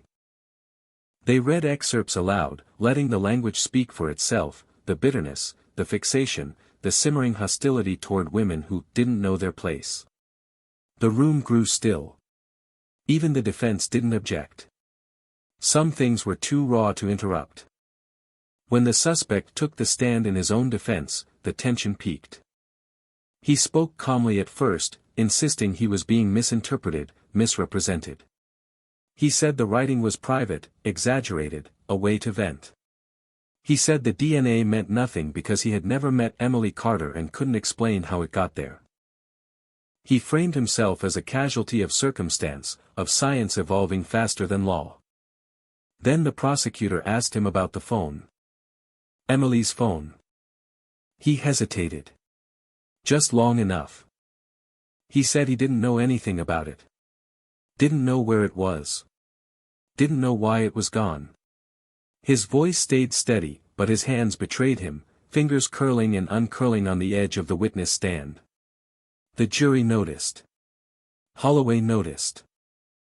The body, once again, remembering what the mouth denied. Cross-examination was surgical. Dates. Times. Locations. The failed debit card transaction. The cell tower ping. Each point pressed gently, insistently, until the suspect's narrative began to sag under its own weight. Not collapse. Sag. Enough to make it look tired. Enough to make it look rehearsed. Closing arguments came and went in a blur of words and gestures. Justice. Reasonable doubt. Closure. The jury was sent away, the room exhaling all at once as if it had been holding its breath for days. Deliberation stretched into a second day. Outside, the desert heat pressed against the courthouse walls, relentless and familiar. Emily's parents sat together, hands clasped, speaking only in whispers. Holloway stood apart, watching people pass by who had no idea what was being decided just beyond the doors. For nearly 20 years, the case had existed in limbo. Now it balanced on the opinions of 12 strangers. When the jury finally returned, the room snapped to attention. The verdict was read slowly. Deliberately. Guilty. Emily Carter's mother sobbed openly. Her father closed his eyes, his shoulders sagging, a lifetime of tension releasing in a single, silent collapse. The suspect showed little reaction, just a tightening around the eyes, a flicker of something unreadable before the mask settled back into place. Sentencing would come later. Years. Decades. Words that tried to measure loss in numbers. The headlines were immediate. Cold case solved. Justice after 20 years. DNA brings killer to account. Commentators praised the technology, the persistence, the triumph of science over silence. It looked neat from the outside. Complete. But Holloway didn't feel finished. Because something was still missing. The phone was never found.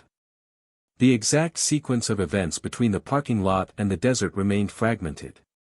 And most of all, the suspect never explained why Emily Carter, out of all the people in the city, became the focus of his rage. The conviction answered who. It answered how. It did not answer why. In the weeks after the trial, Holloway kept working the case alone, unofficially. He reread transcripts. Revisited evidence. He drove the route again, this time imagining it from the other side, from the perspective of someone watching, waiting, choosing. It was a darker exercise than any he'd allowed himself before. That's when he realized something that made his skin prickle. Emily hadn't been random. Patterns began to emerge when he widened the lens. Police reports from the early 2000s. Complaints that never went anywhere. Women reporting being followed near apartment complexes. Approached in parking lots. Made uncomfortable, frightened, but not harmed. The descriptions were vague, inconsistent, easy to dismiss. Easy to miss. But together, they formed a constellation. And at the center of it, always hovering just out of focus, was the same man. The cold case had been cracked, yes. But what it revealed was bigger, darker, and far more unsettling than anyone had expected. The past doesn't stay buried when you change the way you look at it. It rearranges itself. Holloway spread the reports across his desk, the pages overlapping like sediment layers exposed by erosion. Incidents from different precincts. Different years. Different outcomes. Each one small enough on its own to disappear into the background noise of urban policing. Together, they formed a shape he couldn't unsee. A woman followed from her car to her apartment in 2001. She escaped by ducking into a neighbor's unit. The suspect description was minimal. A man. Average height. Dark hair. No further action taken. Another report, 2002. A late-night encounter in a grocery store parking lot. A man asked for help finding his car, then stepped too close, blocking the woman's path. She screamed. He backed off. Gone before patrol arrived. A call about a man loitering near an apartment complex, watching residents come and go. No crime committed. No arrest. The report ended with a familiar phrase, unable to locate. Holloway overlaid addresses. Routes. Time frames. The map tightened. Not a perfect circle, but a corridor. A pattern of proximity that mirrored the suspect's known residences and work locations. It was circumstantial. It was fragile. But it was real. He brought the findings to his superiors, knowing exactly how it would sound. The case was closed. The verdict delivered. Resources were already shifting elsewhere. But this wasn't about reopening anything.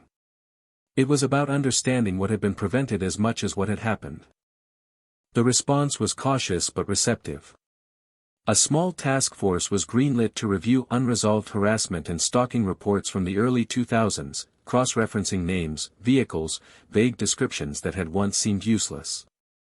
The work was slow. Many records were incomplete. Some witnesses had moved, some had died. Time had done what time always did. Then came the call. A woman in her 40s, now living out of state, recognized the suspect's face when it flashed across her television during coverage of the trial. She watched, frozen, as reporters recited his name, his age, his conviction. Her hands shook as she picked up the phone. She told investigators about a night in 2002. About a man who followed her from a bar to her apartment complex. About how he'd waited near her car, pretending to look for something in his trunk.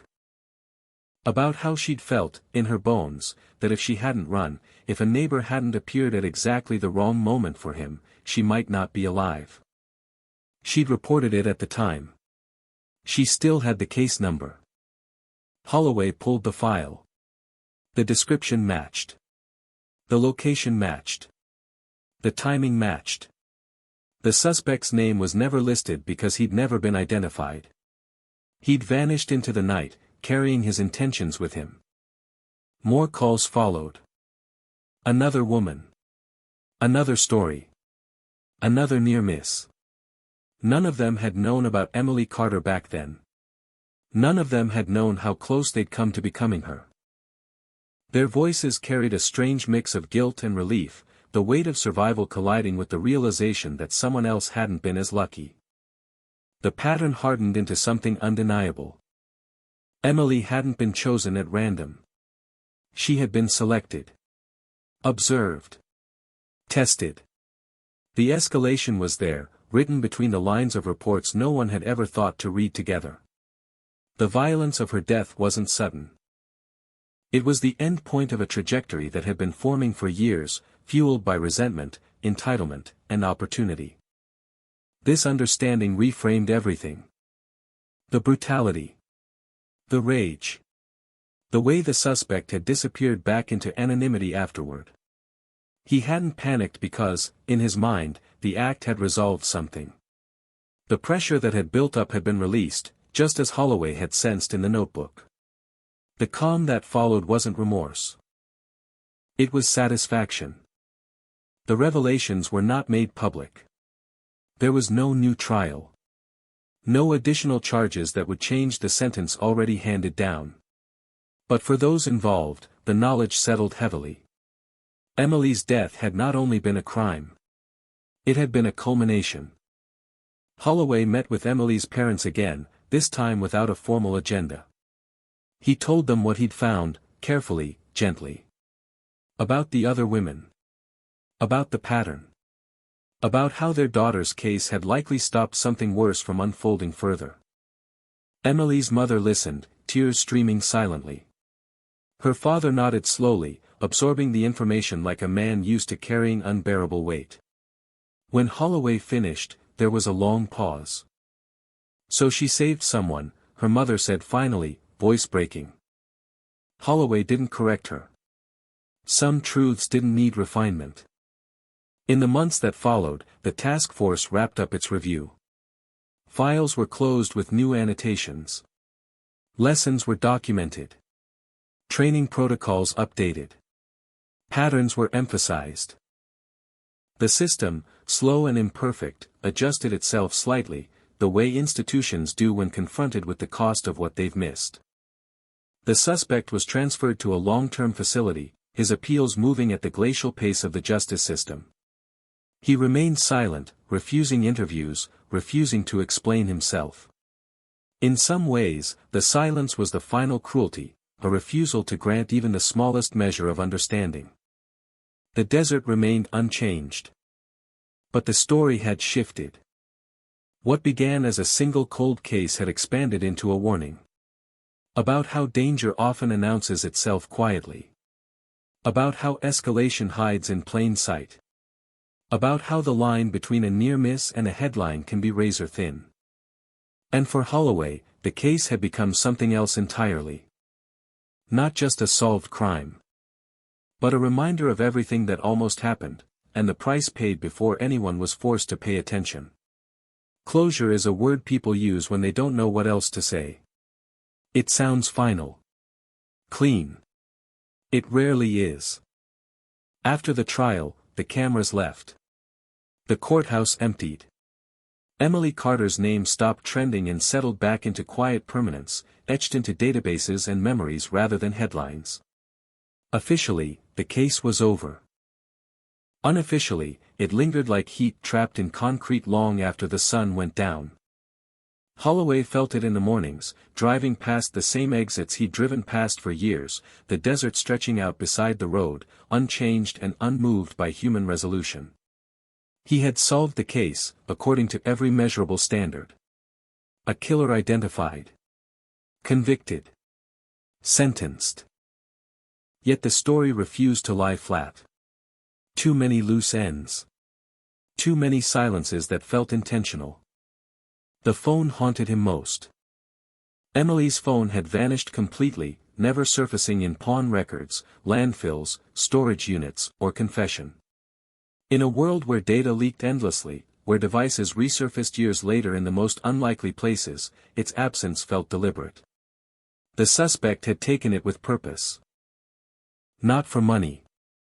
Not for information. For control. For erasure. Holloway revisited the evidence logs again, this time without the pressure of a looming trial. He traced the timeline slowly, imagining the night not as a sequence of facts but as a flow of decisions. Emily parking her car. Gathering her things.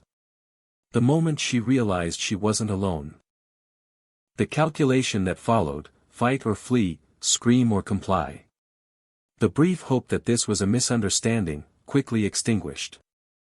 Experts had testified about trauma responses, about how the brain narrows under threat, how compliance can feel like survival.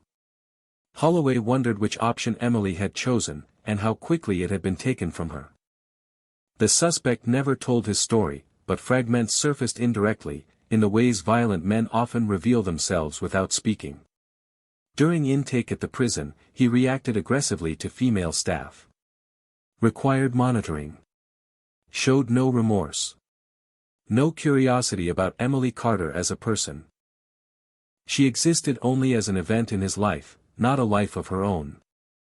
That, too, felt important. Holloway requested access to the suspect's prison evaluations, reading between the clinical lines. Narcissistic traits. Externalization of blame. A need for dominance. The psychologists didn't use the word predator, but the implication was there, hovering just beneath the surface. The violence had not been impulsive. It had been rehearsed mentally long before it was acted out physically. The desert came back into focus when Holloway returned to the wash where Emily's body had been found. Not officially. Just him, standing alone, the wind cutting across the land with the same indifference it always had. The brush had grown back. The ground bore no scars. Nature had erased what it could. He imagined the suspect driving out here in the dark, adrenaline fading, reality creeping in. Imagine the calculation behind choosing this place, remote enough, familiar enough, empty enough. The desert wasn't random. It was selected. A reporter reached out a few weeks later, asking for comment on the legacy of the case. Holloway declined. Legacies were for people who didn't have to live with the details. Still, the question followed him. What did this case leave behind, besides a conviction and a family forever changed? The answer came quietly, without ceremony. A memo circulated internally, referencing Emily Carter's case as a training example. Not for its success, but for its warnings. Missed patterns. Dismissed reports. The danger of treating harassment as isolated rather than cumulative. The department updated its protocols for stalking and suspicious person calls, emphasizing documentation, cross-referencing, escalation. It wasn't justice in the traditional sense. But it mattered. Emily's parents moved. Left the house filled with her things, her presence echoing off walls that no longer felt like home. They didn't speak to the press again. They didn't attend panels or advocacy events. Their grief was private, contained, a wound they learned to carry rather than display. Holloway received a letter from them months later. Short. Handwritten. They thanked him for not forgetting. For staying. For listening when there was nothing left to hear. There was no talk of forgiveness. No grand statements about healing. Just gratitude. It felt heavier than praise. The appeals process began, as expected. Motions filed. Arguments recycled.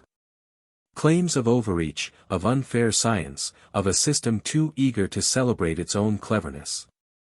Holloway testified again, this time in quieter rooms, the audience smaller, the stakes narrower. Each appeal was denied. The conviction held. Time resumed its ordinary pace. New cases filled the board. New names replaced old ones. But occasionally, late at night, Holloway would catch himself thinking about the near misses, the women who had called years later, voices shaking as they described nights they'd never fully escaped. The ones who survived because of chance. Because of timing. Because of someone else walking by. It reframed the case yet again. Emily Carter wasn't just a victim of a crime that went unsolved for years. She was the visible point of a pattern that had been invisible by design. Her death forced recognition. Forced accountability. Forced a reckoning with how quietly danger can move when it's allowed to. The desert, as always, kept its silence. But silence no longer meant ignorance. Somewhere in a prison cell, a man aged in isolation, his world reduced to routines and walls, his name forever tied to a woman he refused to acknowledge. He would never explain himself. Never offer a motive that made sense. Never return what he had taken. And perhaps that was the final truth of the case. Not every story ends with understanding. Some end with containment. With limits placed around harm. With the knowledge that while the past cannot be undone, the future can, at least, be altered. As Holloway drove home one evening, the sun dipping low over the horizon, the desert glowing briefly before surrendering to night, he realized something that settled uneasily in his chest. The case wasn't haunting because it had been unsolved for so long. It was haunting because it had been solved just in time. Time doesn't heal cases. It files them away and waits to see which ones bleed through the folders. Years after the verdict, Emily Carter's name still surfaced in places Holloway didn't expect. A footnote in a training manual. A case study in forensic seminars. A cautionary slide in presentations about genetic genealogy. Each mention reduced her life to a lesson, her death to a turning point in methodology. Necessary, maybe. Uncomfortable, definitely. Holloway attended one of those seminars once, sitting in the back, listening as a presenter clicked through charts and diagrams explaining how family trees could expose secrets that criminals thought were buried forever. Applause followed. Smiles. Optimism. Holloway didn't clap.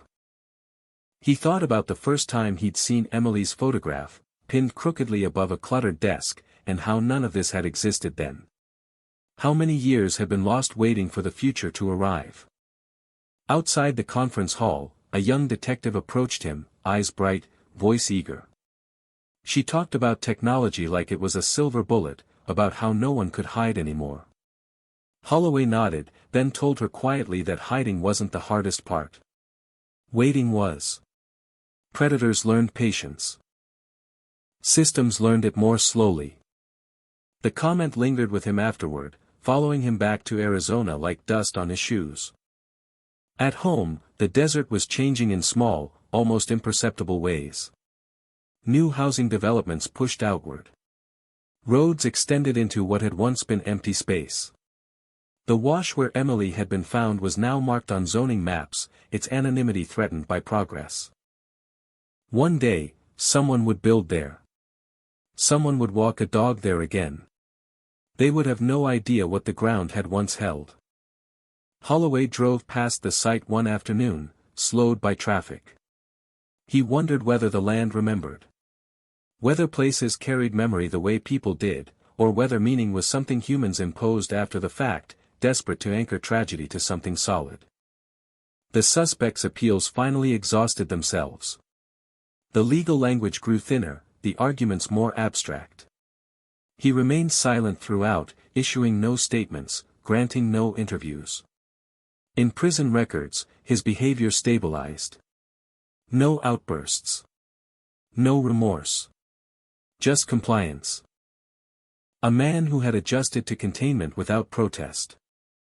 That, too, felt telling. One winter, Holloway received a request from a university ethics board. They wanted him to speak about the case, not the crime, but the process. The moral tension between privacy and justice. The implications of solving old murders by implicating people who had never consented to be part of an investigation. He agreed reluctantly, standing in front of a room full of students who saw the case as an abstract problem. He told them about the moment the DNA hit came back. About the weight of realizing that technology had reached backward through time and pulled a truth into the present. He told them about the women who had called years later, voices shaking, relief tangled with survivors' guilt. He told them that every advancement carried a shadow, and that pretending otherwise was a luxury paid for by victims. One student asked whether he would do it all again, knowing the controversies, the invasions, the ethical gray zones.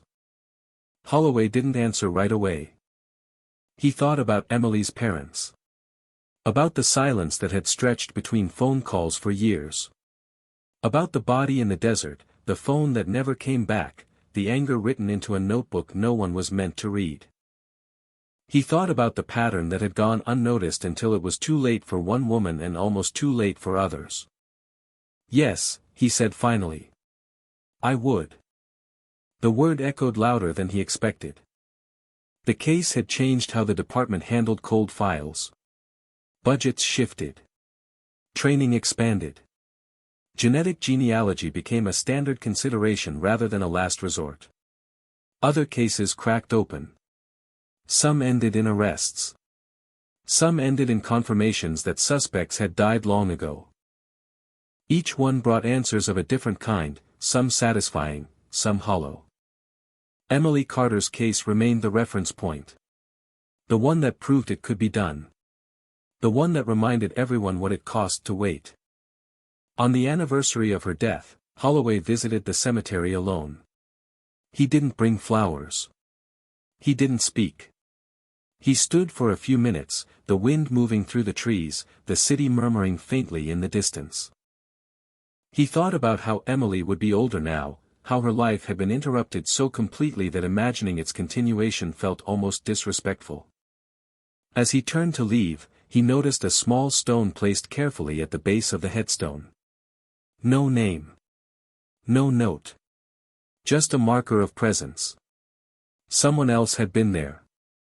Someone who remembered. The thought stayed with him as he walked back to his car.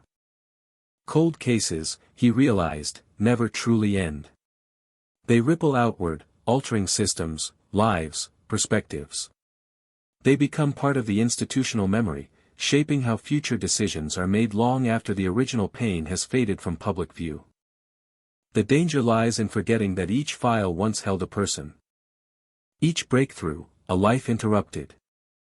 Each success, built on loss. The desert would continue to change. Technology would continue to advance. New methods would replace old ones, just as genetic genealogy had replaced blind waiting. But the fundamental truth would remain stubbornly unchanged. Violence leaves echoes. And sometimes, the only way to quiet them is to listen long enough for the past to finally say its name. There was a moment Holloway never talked about, a moment that didn't make it into reports or lectures or panel discussions, a moment that returned without warning in the quiet hours before dawn, when the city outside his window went still and the desert seemed to hold its breath. It was the night he realized the case hadn't ended when the handcuffs closed, that solving it had only peeled back another layer of damage, quieter but no less real. The calls kept coming long after the headlines faded. Not from reporters this time, but from people who had lived on the edges of the investigation without knowing it. Distant relatives connected by strands of shared DNA. Families who discovered, through a knock on the door or a carefully worded letter, that their bloodline carried a shadow. Some reacted with disbelief, others with anger, a few with a kind of stunned resignation. Holloway listened to them all, his voice steady, his words rehearsed, knowing none of it would ever be enough. One woman cried because she felt complicit without having done anything. One man shouted that the police had stolen something sacred. Another simply asked how to explain this to his children. Holloway had no clean answers. He explained process. He explained necessity. He explained that justice rarely arrived without collateral damage. When the calls ended, the silence felt heavier than the arguments. At the department, younger detectives treated the case like a legend. They spoke about it with admiration, sometimes even excitement, as if it were proof that persistence always paid off. Holloway corrected them when he could. Persistence, he told them, was often just another word for endurance. And endurance didn't guarantee anything. It only kept you standing long enough to see what happened next. A new cold case landed on his desk one afternoon, thin folder, yellowed edges, the kind of file that smelled like decades. A missing woman. No body. No witnesses. Just a car found abandoned in a trail that went cold almost immediately. Someone had written, possible homicide, in faded ink. Someone else had circled it years later and added a question mark. Holloway stared at the folder longer than necessary. He wondered how many times Emily Carter's file had looked exactly like this to someone else. Just another unsolved mystery among hundreds. Just another life reduced to speculation. The thought tightened something in his chest. He closed the folder without opening it and slid it back across the desk. "Assign it," he said. "Don't let it wait." The word surprised even him. Outside the department, the world continued to consume the case in fragments. Podcasts dissected timelines. Online forums debated motives. Amateur sleuths argued over details they would never fully understand. Some praised the outcome. Others criticized the methods. A few turned the story into entertainment, complete with ominous music and cliffhangers. Holloway stopped listening. There was a point, he decided, when exposure stopped being about awareness and started being about distance, a way for people to touch horror without feeling its heat. Emily's name became content, her death a narrative arc. It bothered him more than he expected. One evening, he ran into Emily's mother by chance at a grocery store. Time had thinned her hair and bent her posture, but her eyes were the same. They spoke quietly between aisles, about nothing important. Weather. Traffic. A mutual acquaintance. The case hovered between them like something fragile, unspoken. Before they parted, she thanked him again. He nodded, uncomfortable. "I don't know how you carry it," she said. Holloway didn't answer. He watched her walk away, pushing a cart filled with ordinary things, and realized that gratitude, in this context, felt almost like another burden. It implied balance, resolution. It suggested that something had been made whole. It hadn't. The desert that year was unforgiving. Heat lingered longer into the evenings. The air felt sharper, drier.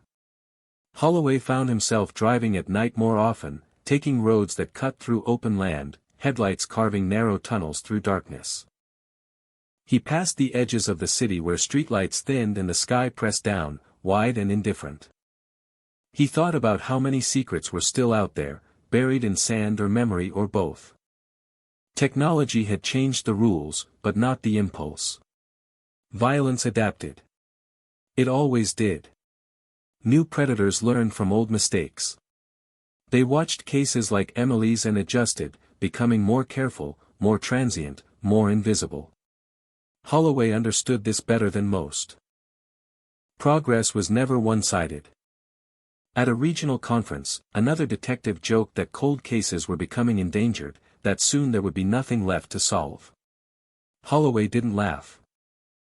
He thought about the folders still lining the evidence room shelves, the ones untouched by DNA or data, the ones that relied on human recollection, on witnesses who aged and forgot and died. Some cases would never yield. That was the truth no one liked to say out loud. Late one night, Holloway opened Emily's file again. He hadn't planned to. He told himself it was routine, that he was checking details for a training module. But he lingered over the early pages, the uncertainty, the wrong turns, the assumptions that had seemed reasonable at the time. He noticed something he hadn't before. A small note scribbled in the margin of an early report. A question about timing. A doubt that had been raised and dismissed. It didn't change the outcome.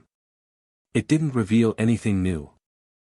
But it reminded him how fragile investigations were, how dependent on interpretation, on the subtle biases that guided attention one way and not another. He closed the file slowly. The case had been cracked, yes. But it had also exposed the limits of certainty. The truth that emerged was brutal, but it wasn't clean. It didn't restore what had been taken. It didn't erase the years of fear or grief or unanswered questions. It simply replaced one kind of silence with another. In the months that followed, Holloway began mentoring more actively. He spoke less about success and more about doubt. He encouraged younger detectives to question their instincts, to document their uncertainties, to leave breadcrumbs for future investigators who might see what they couldn't. Assume you're wrong, he told them. Just in case someone smarter comes along later. Some smiled. Some bristled. He didn't mind. On the anniversary of the arrest, a local station aired a brief retrospective. Old footage. New commentary. The phrase, "cold case cracked," flashed on the screen again, bold and definitive. Holloway watched for a moment, then turned it off. He sat in the quiet, the weight of years settling around him, and understood something with uncomfortable clarity. Closure was a word for headlines. What remained was responsibility. Responsibility to remember the human cost behind every procedural victory. Responsibility to resist the urge to simplify pain into progress. Responsibility to keep listening, even when the answers arrived too late to save anyone. Emily Carter's case had changed the system. It had changed him. It had drawn a line through time and shown what could be recovered and what could not. And somewhere beyond the reach of DNA databases and algorithms and courtrooms, the echo of her last moments still existed, unresolved, untouched by technology, belonging only to the desert that had witnessed it and the silence that followed.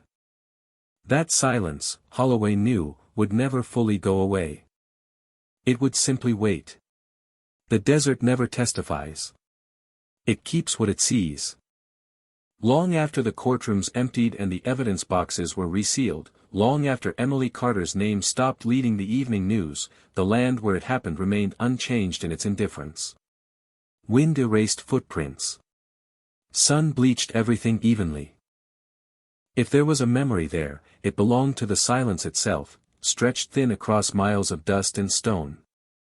Holloway understood that better now. Retirement crept up on him without ceremony. No countdown. No dramatic farewell.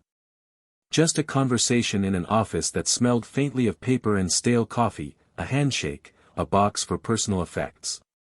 Years of cases reduced to what could be carried out in one trip. Photographs. Notes. A badge that felt lighter than it should have.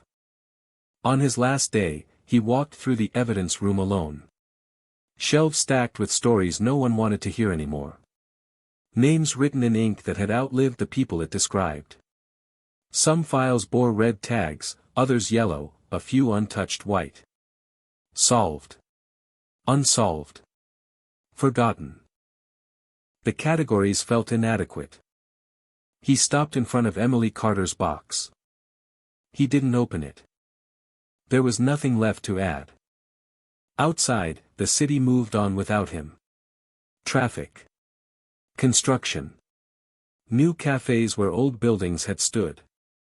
Arizona in perpetual motion, reshaping itself just enough to pretend the past wasn't underneath every layer. Holloway drove with the windows down, heat pressing in, and felt something loosen, something that had been clenched for decades. Freedom, maybe. Or distance. He tried, at first, to stop thinking like a detective.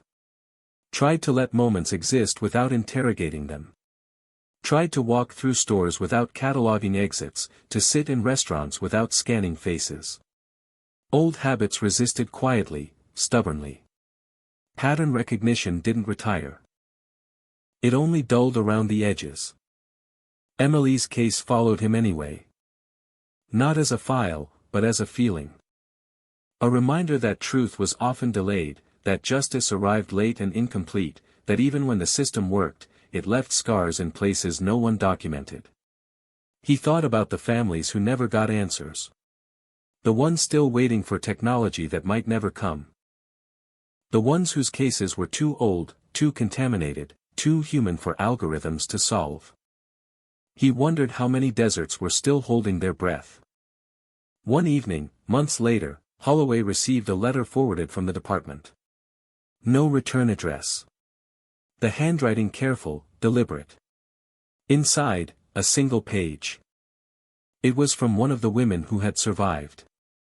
She wrote about the years she spent afraid of shadows, about the way certain sounds still made her flinch, about how the arrest hadn't erased any of that but had changed something quieter, deeper.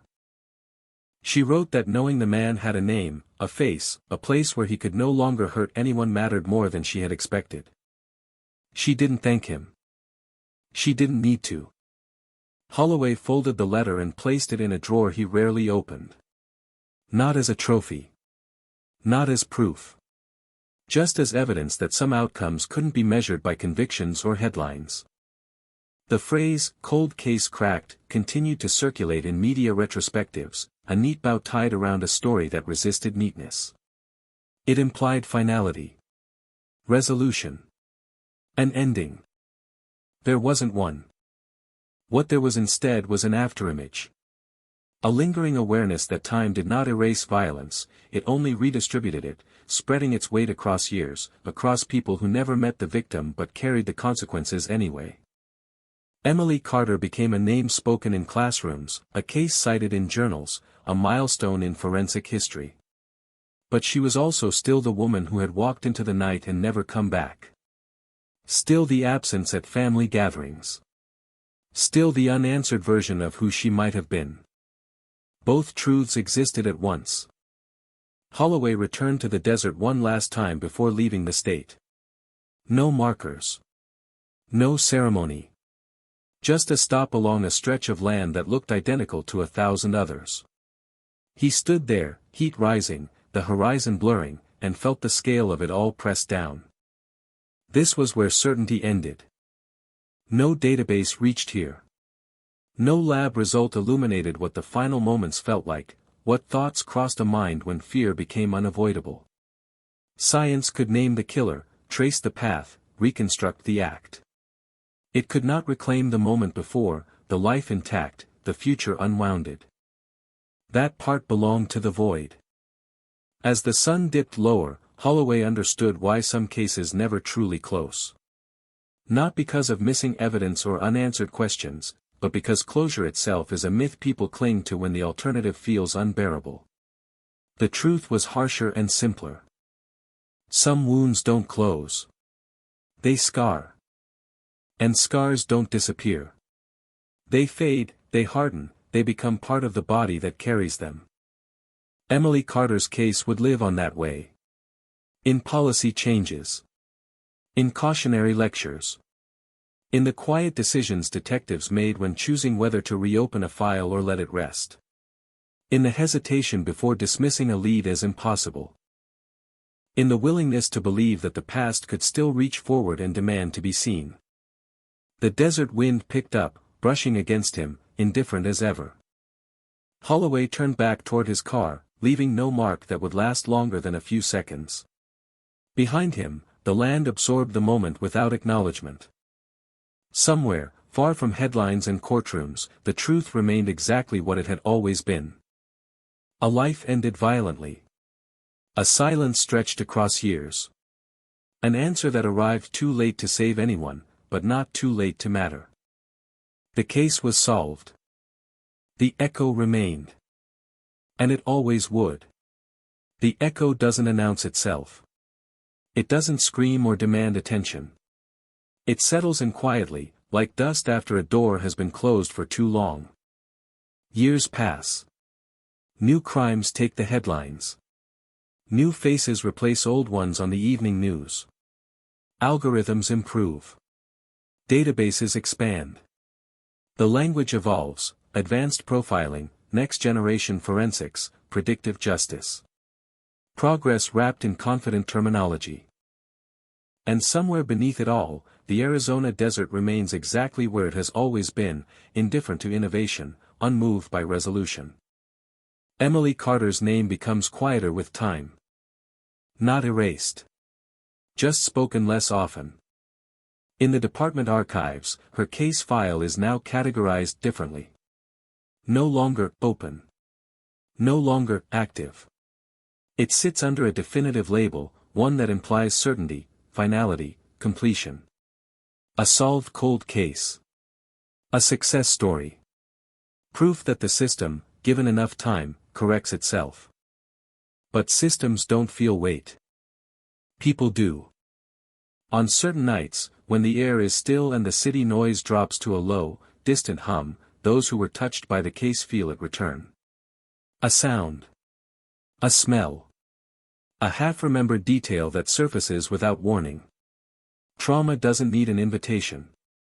It moves freely, ignoring calendars and verdicts. One of the original detectives dreams of the desert sometimes. Not the crime scene, not the body, but the endless stretch of nothing around it.